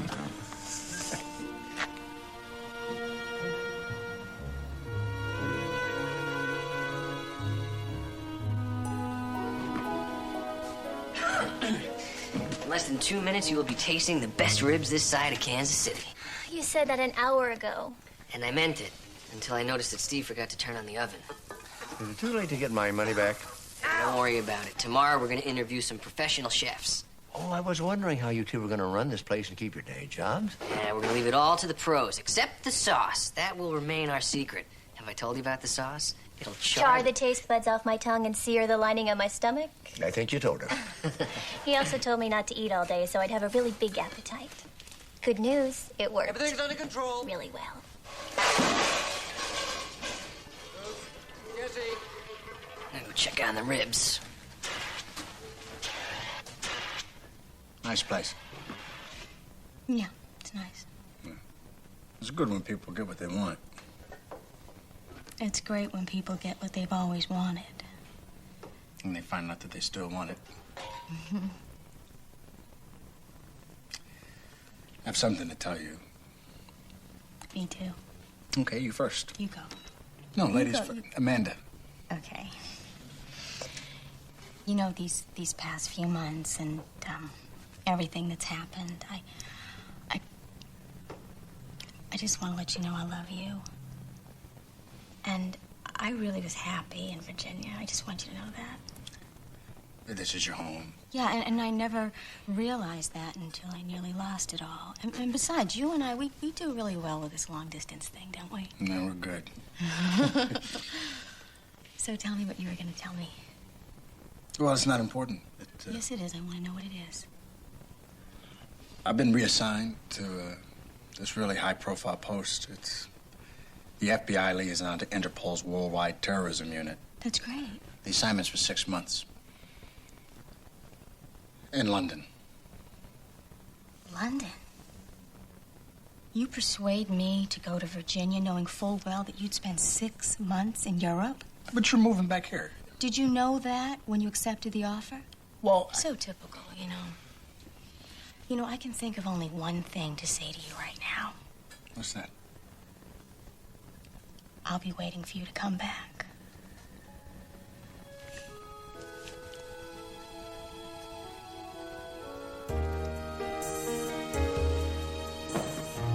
Ladies and gentlemen, new management of Barbecue Bob's is proud to announce that dinner is served.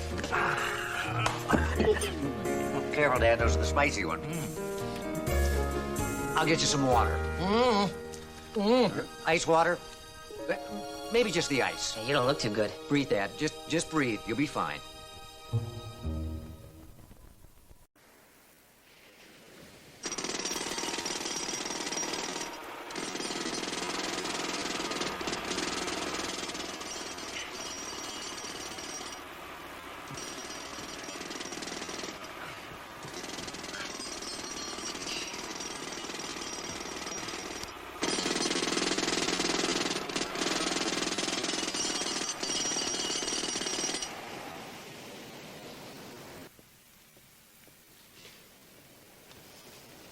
They finished? A few more days, week at the most, they'll have the floor dug out and they'll be able to start shoring up and resurfacing. I'm not gonna last that long. You know, maybe you ought to work a different shift for a few weeks. Dan, it doesn't work that way. Well, can't you tell the criminals what time to do their crimes? No, I think the only solution is for me to move. Well, you know, I could probably get you a good deal on a hotel. No, actually, I've been meaning to talk to you. I was thinking that, you know, maybe it's time for me to buy my own place. Well, I guess a house is a good investment. Yeah, that, and plus it'll be closer to work. Yeah. Of course, there's also the tax write-off. You know, the thing is, it's always so quiet and peaceful here at the beach. What? I said it's so peaceful and quiet here at the beach. Good morning, Lana. It's 6:55. The exterior temperature is 64 degrees Fahrenheit and rising. Is the pool ready? The pool water is stable at 82 degrees Fahrenheit. Open the pool cover then.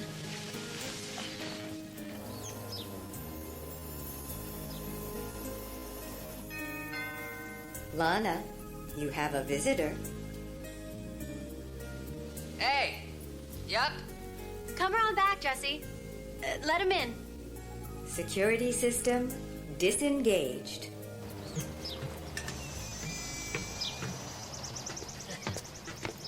Wow. This place is something. Thanks. Hi. My dad said he built it just so that I move back home. I guess it worked, huh? Guess it did. Hey, is there a place I could put these on? Yeah, the bathroom's just off the kitchen. I left some OJ on the counter. Hey, thanks.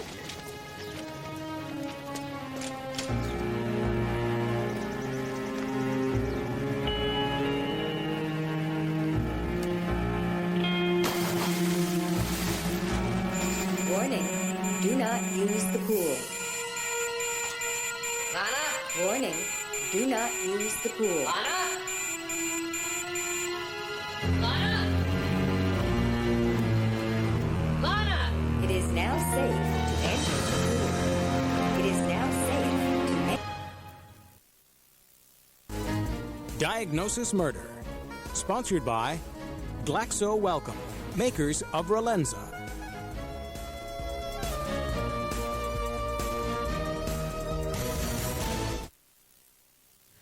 How could she have been electrocuted? Well, probably a short in one of the underwater lights. We won't know for certain until we can drain the pool and our technician can do a full examination. How old did you know this girl? Lana? We were friends, kinda. What kind of? Well, she moved back to L.A. after college, and her mom gave her my phone number. So did her mother want her to be a doctor or marry a doctor? I don't know, a little bit of both, I guess. Her mom is a surgeon. She used to work at Community General. And this is Lana's father's house? Yeah, she was living here. It's sort of a temporary, permanent thing. Kind of like you and... Kind of like me and my dad. No, because that's like entirely different. No, she just moved in. And I've been living with my father forever. You guys have a great house. On the beach, and you get along so well? I'm moving out. Really? Yeah, I've already got a realtor looking. Jess, don't mess with that, will you, till we're finished? It wasn't me, it's the computer. The computer closed the blinds? The entire house is wired. A state-of-the-art computer runs everything. The blinds are set to adjust and close every time the sunlight hits it at a different angle. Well, you can do that? This house can do anything. It even warned Lana not to jump in the pool. And she did anyway? I don't know, I was here in the kitchen. You wouldn't happen to know the name of the company that installed the system, would you? Guess we could find out.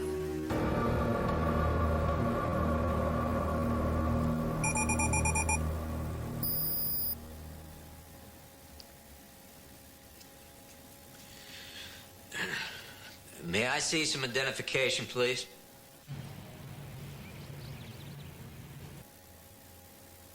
Lieutenant Steve Sloan. Thank you, Lieutenant.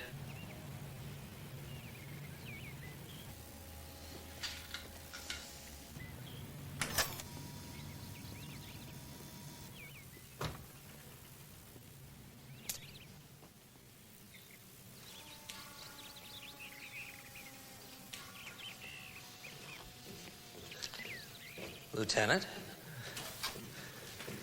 Your system opened the door, Mr. Locatelli? Bruce, please. Yes, it did. It also sensed your presence and turned on the lights. Would you come to my office? Your sound system on sensors, too? And he shall have music wherever he goes. If you don't like the selection, my CD library is at your command. Or actually, my command. It only responds to voices it recognizes. Is this the same system you installed at John Kravitz's house? Terrible tragedy, that.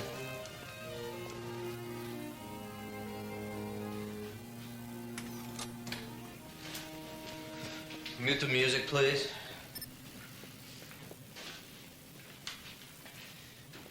What's that?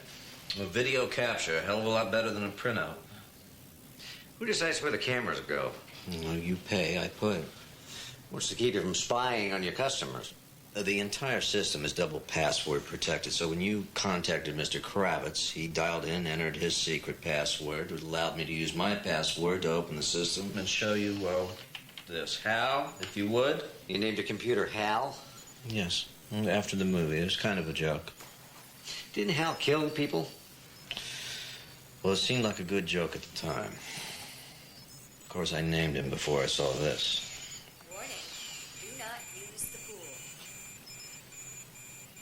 I think that's enough. Do not use the pool.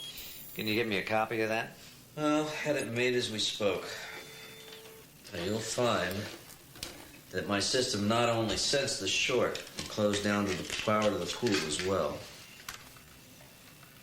What you're saying is, if that young woman had been anyplace else but in the water at the time of the short, this never would have happened. The Locatelli home command and control system is not just another means for you never to touch another doorknob, Lieutenant. It's the most powerful home security and safety system on the market. Well, I mean, the first time I heard of you, I was in high school, a mere child, really. You were in the newspaper. I said to myself, that is what I want to be. A medical examiner. You? Oh, I wanted to be you. Oh, how nice. And here I am. A third-year medical student, and not only talking with my idol, but actually working with her. Oh, I hope you don't mind my saying all of this. Oh, not at all. Carry on. If I could just be the next Dr. Amanda Bentley. Well, where would that leave me? Retired? Oh, lovely. Oh, I didn't mean that the way it sounded. You know, I meant years from now, after you've taught me everything you know. Excuse me, Dr. Bentley. We have a 51-year-old woman, no previous illness, who died 2 hours after admission. Symptoms? High fever, chills, rash, headache. Who's the physician? Dr. Horowitz. Let's take a look.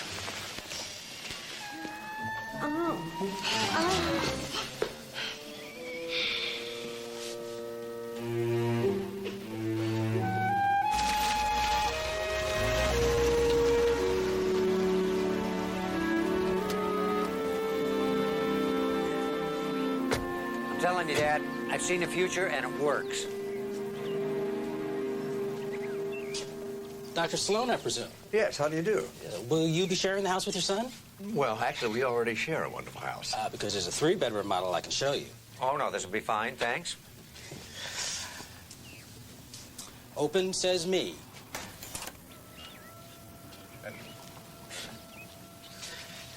In 5 years, every new house will come with these features. Always wanted to be on the cutting edge. It took some looking, but this place has got everything you asked for and more. The study's been converted to a safety bunker. It's fireproof, earthquake-proof, and riot-proof. Isn't that a bit of overkill? The owner didn't think so, sir. He had a friend killed in the riots a few years ago. These air vents. When the room is shut down, fresh air is pumped in. Sure thought of everything, didn't he? Oh, and notice that every room is both DSL and cable modem ready. DSL? Oh, the internet. Who can live without it these days? Well, it's not a big part of my life, I have to admit. I'm somewhat of a troglodyte in that area. You know, especially after what happened to Lana Kravitz. Dad, the computer didn't kill her. Yeah. Did you know her mother worked at Community General, Dr. Janet Kravitz? Yeah, Jesse mentioned it. Did you know her well? No, not really, but I did talk to her at the funeral. You know, it's interesting. She was contacted to see if she wanted one of these systems in her house in Boston. Oh? How'd she like it? She didn't. She turned them down. Said it reminded her too much of her ex-husband. Look, Dad, I like this house a lot. Good. I mean, you're the one's going to live here. The owner is in the middle of divorce hell. He's willing to do a quick claim if you want to move in right away. No kidding. Hey, I wanted to ask you about that jacuzzi out there. Is that, what exactly?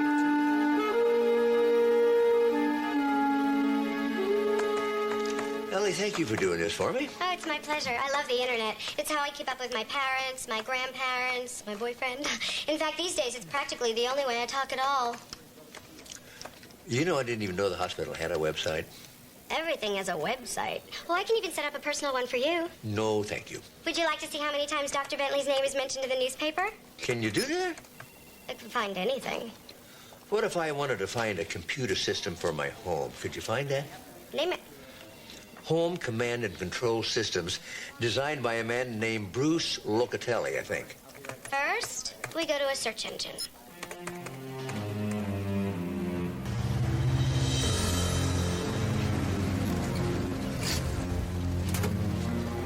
DWB. Yeah, I got your message, but I'm still puzzled. We already passed our code inspection. Oh, it's a new service that we provide. Routine inspection before a new customer moves in. Yeah, but how'd you know this house sold? Multiple listings. Well, you go ahead. Door's open. I got to deliver some good news. Oh, thank you.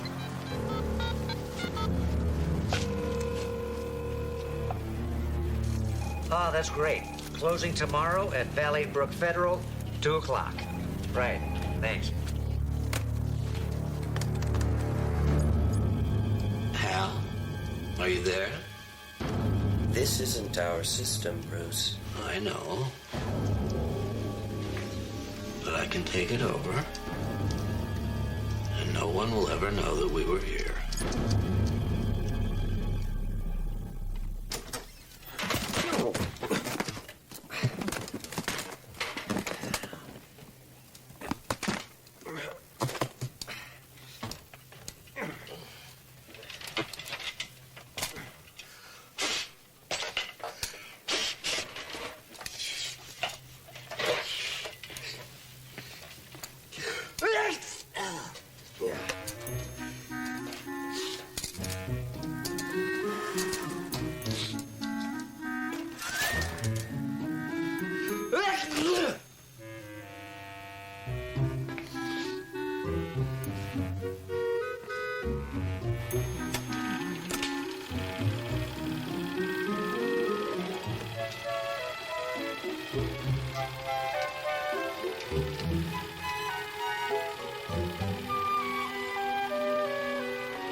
You know, it's amazing what you can find on the web. They had cancer research that hasn't even been published yet.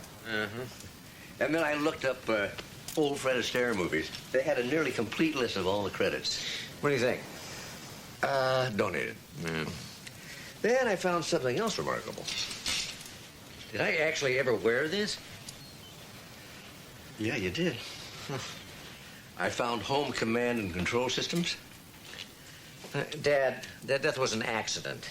I mean, I had long conversations with the father, the mother. I checked with the friends. Nobody suspects foul play. That's exactly what Sybil Thorsten said.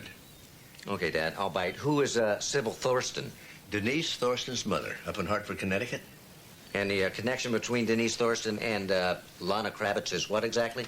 They both died in pool accidents, and both houses had Bruce Locatelli's system in there. Dad, computers do not kill people. Well, doesn't that strike you just a little bit suspicious? Well, was there any other connection between these deaths whatsoever? None I know of, no. Well, then, no, I don't. And I don't worry about my house having a system either, Dad. I mean, this Bruce character didn't even make mine. Well, this isn't about your new house. No, of course not. You know, maybe it'd be a good idea just to shut it off until we look into this a little further. Dad, I like my new house. You know, the computer system's one of the reasons I bought it. And the police investigation was very thorough. You think I'm being foolish, huh? No, not at all. Couldn't talk you out of those either. Heck, no, these are keepers.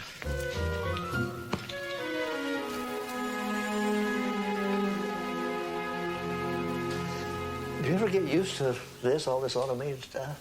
Honestly, I've gotten to the point where it annoys me to have to use a light switch. Excuse me, Mr. Locatelli, I'm finished, unless you need... Oh, no, Maria. Hasta mañana. Hasta mañana. Gracias por todo. That's my new lady? My house manager. Couldn't live without her. Does the computer respond to her voice as well as yours? Yes, I programmed the system with a full Spanish vocabulary. Please, sit down. You can restrict access anytime you want? No, I can do anything. You can, not your computer. The computer's only as good as the programmer. You know, that's almost the same thing my son said when I presented him with a very curious coincidence. I was checking out your system on the internet. Denise Thorsten. You knew about that? You think the police didn't investigate that death, too? Would you mind explaining what happened there? Well, it seems she ordered the pool cover to close while she was still in the water. Why would you do that? She was drunk. And you're positive it was Denise that gave that command? That's what the computer records show. Is it possible for anyone else to issue a command to this system? You, for example, you got into the Kravitz system. All my systems are double password protected, so no, not without the owner's permission. I don't know that much about computers, but Jesse told me those systems have a, what'd you call it? Backdoor. So the manufacturers can correct errors in the program. So you do have a means for getting around the double password system, don't you, Mr. Locatelli? You know, I really hate to do this. Do what? What I'm about to say, to backdoor into a system requires a high level of sophistication, not to mention a prior knowledge of the program's proprietary codes. And you meet both criteria. And so does my competition. Any particular competition? Donald Purdy. My system's beating the pants off his. Are you suggesting that Purdy deliberately killed Denise Thorsten just to make your system look unsafe? And that is exactly the kind of accusation I didn't want to make. That jerk. I bet he led you right to me, huh? As a matter of fact, he did. You know why? Because I'm gonna put Bruce the Goose out of business. Sounds like you two have quite a beef going. He stole my system. I ought to kill him. Yeah, well, what about killing his clients? That would be bad for business. Computer kills homeowner. Film at 11. Now, what do you gotta think? Bruce's butler did it? Or that any system on the market is suddenly suspect? The same could be said for Bruce. Accidents wouldn't do his business any good either. I'm talking about a rational human being. You're talking about Bruce Locatelli. Why would he murder his own clients? Why does a guy climb a bell tower and start shooting? No more swimming pools, Hal. I understand, Bruce. Let's turn our attention to our next target, Jerry Tam. Where does he live again?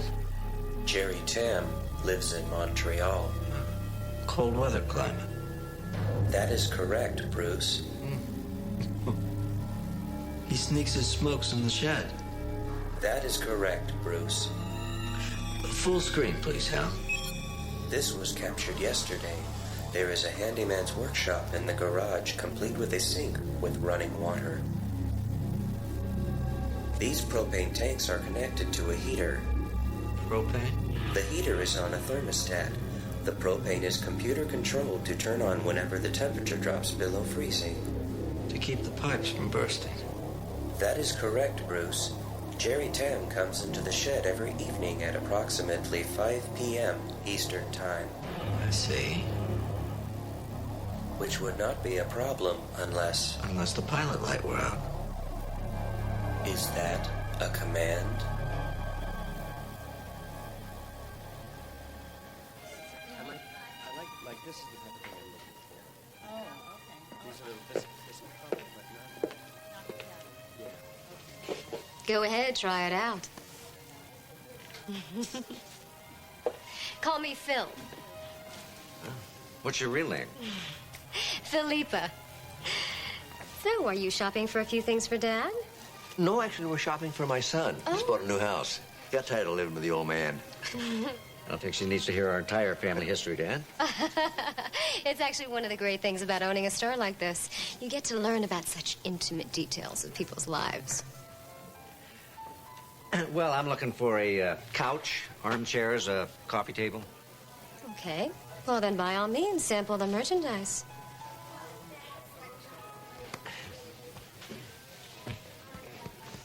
So do you have any particular colors in mind? Well, this puce is nice. Okay. Does it go with your home's color scheme? I don't think it has a color scheme. My, you are first time. And an available bachelor. That obvious? Been shopping around for long? Not for furniture.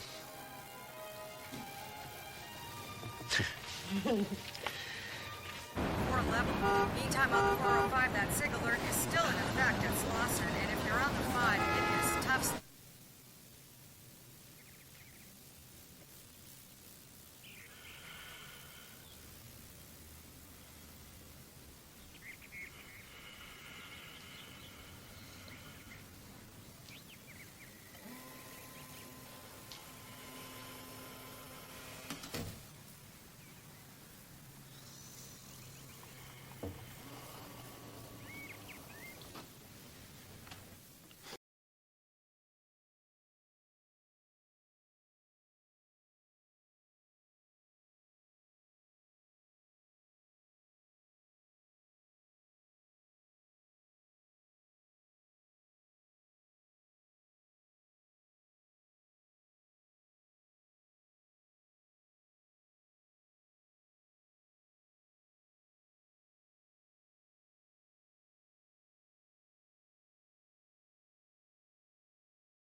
Code 3 coming in. Positive suffocation. Had this happen?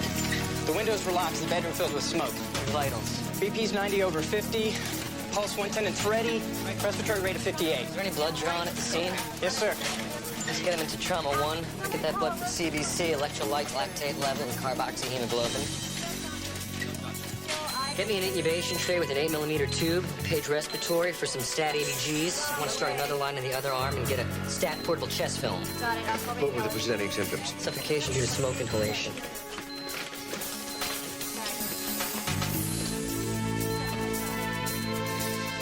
There appears to be upper airway edema. I'm having a tough time visualizing the vocal cords. I can't see what I'm doing here. We need to do an emergency trach. He's arresting. 200 joules. 200 joules. Start.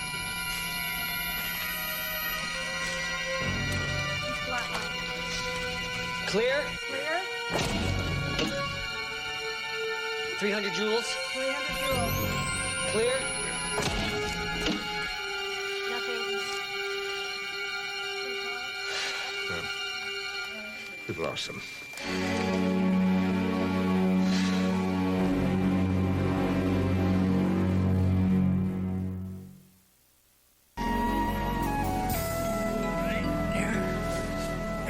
Good?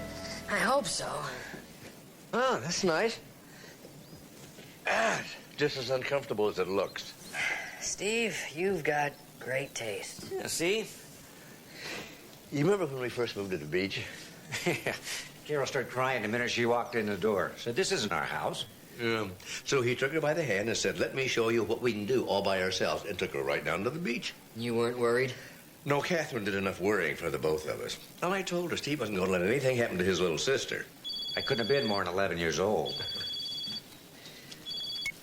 Sloan here. Steve was always so responsible, even when he was a kid. Yeah, well, things were safer then. Oh, I don't know. Sometimes I think we just know about the dangers more now. Yeah, maybe. You all right? I was just thinking that, we should have been able to save Bruce Locatelli. Bruce Locatelli's computer has a full record of what happened. Malfunction? No, somebody compromised the system from the outside. Somebody deliberately turned off the pilot? Afraid so. But who? It's got to be his competitor, Donald Purdy. So then Purdy murdered Bruce. Looks that way. Bruce said that Purdy was out to get him. Yeah, still, I am so sure that Bruce himself was behind those 2 murders. Well, Cheryl's picking up Purdy now. I got to get back to the station.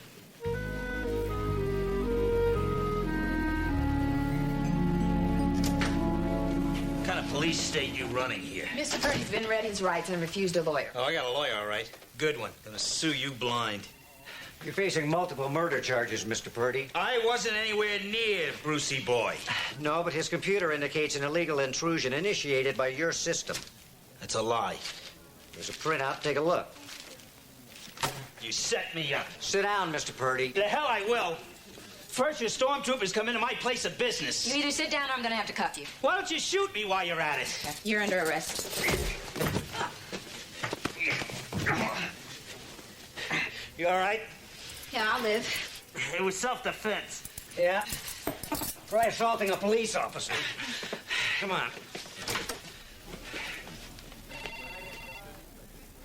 Steve said Purdy just hauled off a hitter. Thought the man was all bark and no bite. Well, bullies tend to be cowards. Cowards how? Look at the way he's killed. From a distance, never confronting his victims. Yeah. Still, somehow I just don't feel right about it. Dr. Bentley, I don't know what to do next. Do you know what to do, Dr. Sloan? About what? Well, I've been trying to notify Mr. Locatelli's next of kin. First, I tried all the Locatellis in the Los Angeles phone book, all one of them. Then I tried using that new national service. Nobody named Locatelli's even heard of him. So then I tried using the internet, hoping to find some relative in Italy, maybe. You can find people in Italy? Well, yeah, if they've got email, only they don't have email, I mean. If they even exist. I think I know somebody who might be able to help us out. He's had these photographs here since he moved in. You know who they are? Mr. Locatelli, he would not speak of them. When a man does not want to speak of those he loves, it's best not to ask. It is my fault he's dead. Why do you say that? Every day. Every day I come exactly at 7 o'clock to make Mr. Locatelli's breakfast. But this day there was a lot of traffic. I'm never late. But on this one day, if I had not been late on this one day, Mr. Locatelli would be alive. My boyfriend couldn't believe I wanted to work with dead people. I mean, I'm sure you've heard it 1,000 million times, right? What can you do to help a dead person? Well, I said, I'm sure you say the exact same thing. I said, live people only cause you trouble. Dead people just lie there while you find out all their secrets. Don't you agree? Mm-hmm. Dr. Bentley, do you have those autopsy results for Dr. Horowitz? Yes, Ellie, would you get in the McDougal autopsy report, please? Cause of death was septicemia brought on by meningococcal infection. I know. I put it somewhere. Try the file cabinet. I was going to put some files into storage, but for that I needed a box. I had the file in my hand. Didn't want to put it with the chemicals. It didn't belong with the medications either. I mean, then we would never find it. I was going to put it next to the computer temporarily, but then the phone rang. You weren't here, so I just put it...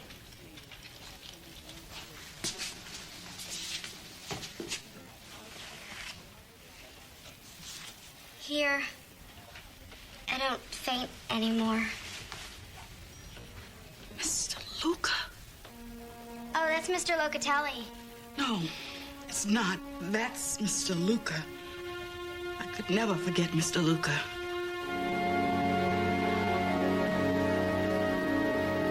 I was new on the job, and here was this sweet man. His son came in for a routine appendicitis. The boy had a ruptured aneurysm on the table, and I was elected to tell Mr. Luca that his son had died. I couldn't believe the depth of Mr. Luca's pain. I never thought I would understand pain like that. I was wrong. Wrong how? 2 years later, my son died. God, I've never recovered. My marriage dissolved. My life, really. Annette, forgive me for asking, but how did your son die? Was he at home? He was back from college for spring break. Somehow he ended up in the garage with the car motor running. I still don't believe it was suicide. I don't. I'm sorry. No, don't apologize. Annette, I have one more question I do have to ask. In the Luca appendectomy, was the surgeon Dr. Kravitz?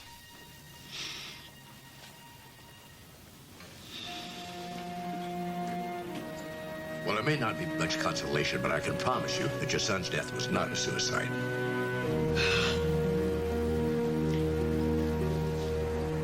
Bernardo Luca did suffer a terrible tragedy. His only son, Carlo, got appendicitis. They brought him to our hospital, and during the operation, an aneurysm ruptured, and the boy died. Well, that's nobody's fault. I mean, that can happen to any surgeon at any time. Yeah, well, Luca didn't see it that way. He saw this vast conspiracy against him. He sued the hospital, the insurance company, everybody. Wasn't there a mortality review? Yeah, I chaired it, and the court threw his suit out.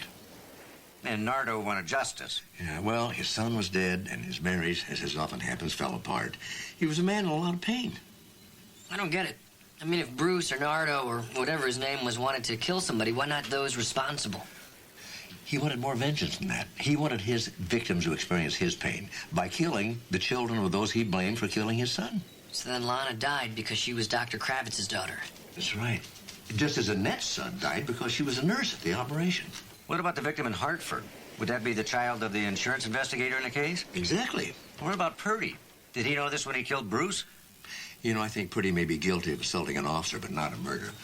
I think this whole thing was a diversionary tactic. Pretty extreme way to get us off the track, don't you think? Well, Bruce was not supposed to die. That pilot light went off exactly at 7 o'clock.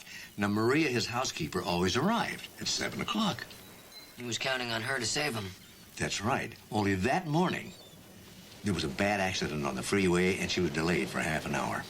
So then what you're saying is that we're dealing with a murderer who is his own victim. You know, I think we should just be thankful this whole thing's over.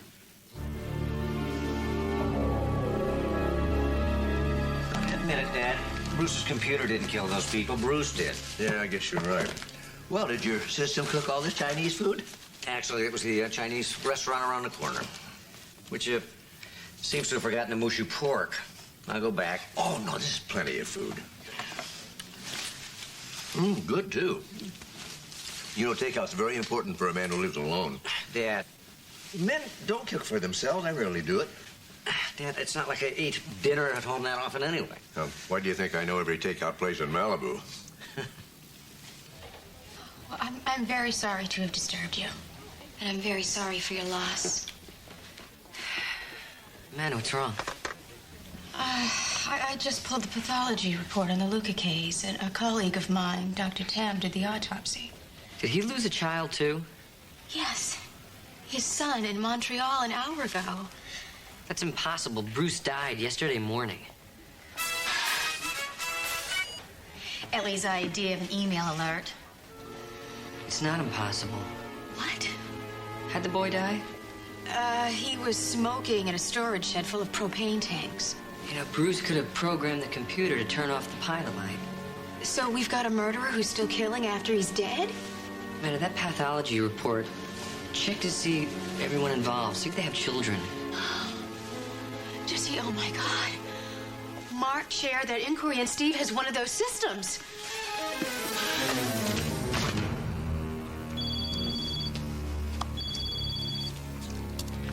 Hello? Jess, I can't hear you. I've been on the phone all day. My battery's dying. Here, use mine. Oh, I left it in the car. Jesse, let me call you back from a payphone. I'll go get it. No, don't let your soup get cold. There's a payphone at the Chinese restaurant. I'll just call him from there. You sure? Yeah. Be a true test of good Chinese takeout's mushu pork. All right. This will only take a minute. All right.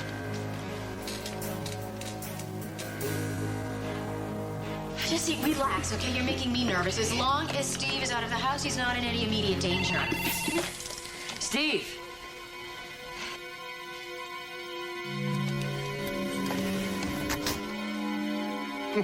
Computers.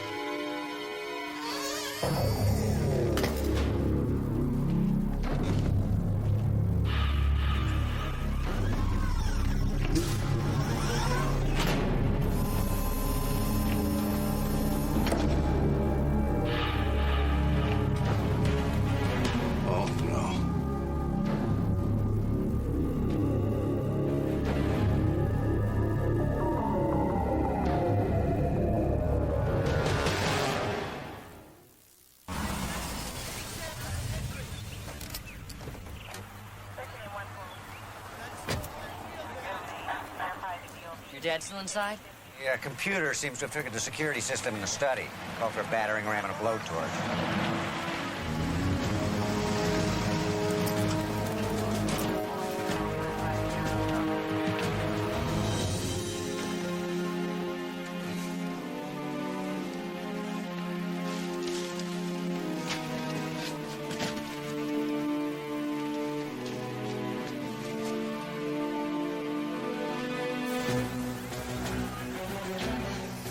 This may take a while. We may not have a while. What do you mean? The system is designed to pump fresh air into the room. If the computer's been programmed to cut off the air intake, we may not have much time at all.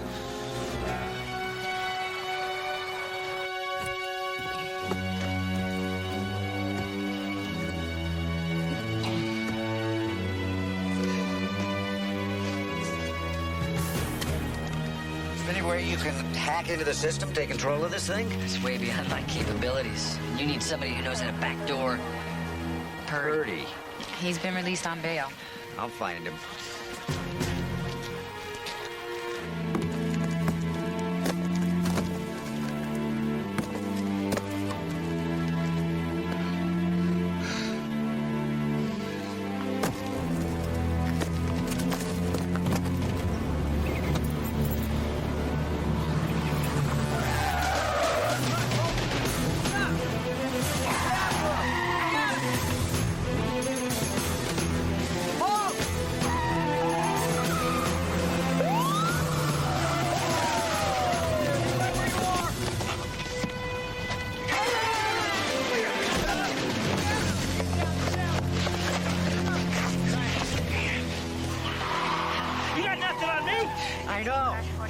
I'm running.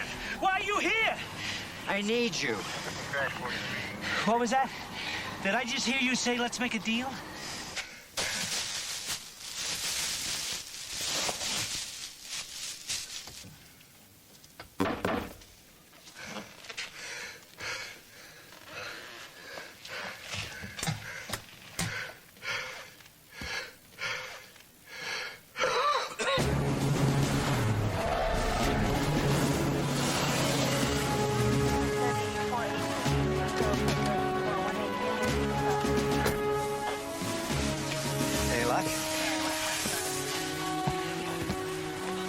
What do we need to do to hook you up?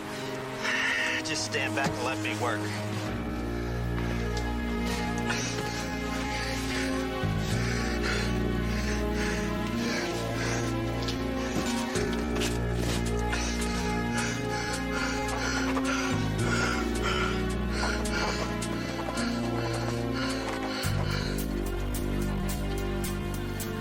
In the system, now if I can just find the override.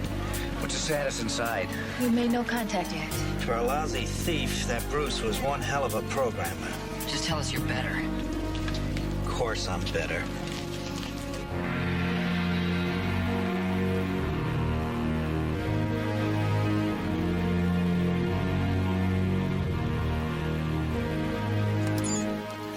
I'm in. All right, get some oxygen in there.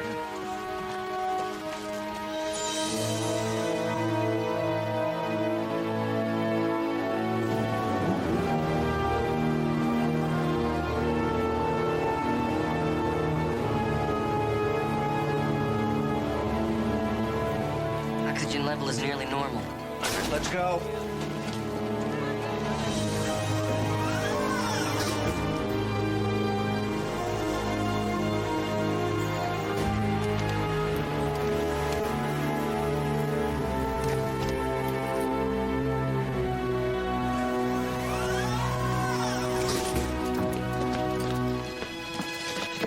Dad? I think... Look, don't try and talk. You're gonna be just fine.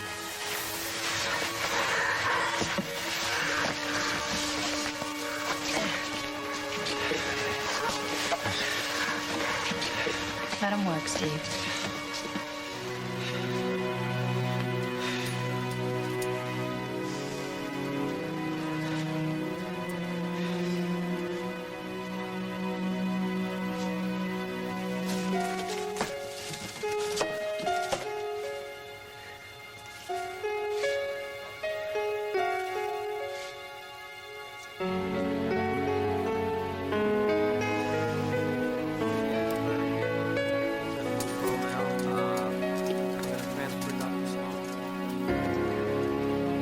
Jesse says you're gonna be fine. Takes more than a computer to kill me. I found that. Oh, yeah, it was... I figured you were just reminding me to get an extra fortune cookie. I figured that out. I am a detective. How's the house? Well, a few $1,000s worth of repairs. It should be good as new. I'm gonna rent it out. Make a good investment. You don't want to live there? Well, it's kind of lost its charm. Of course, I was hoping my former landlord would let me move back in. Well, your former landlord might raise the rent, too. Oh, how much? 2 dinners a week? I can afford that. You know that pew sofa? Yeah? Don't bring it. No.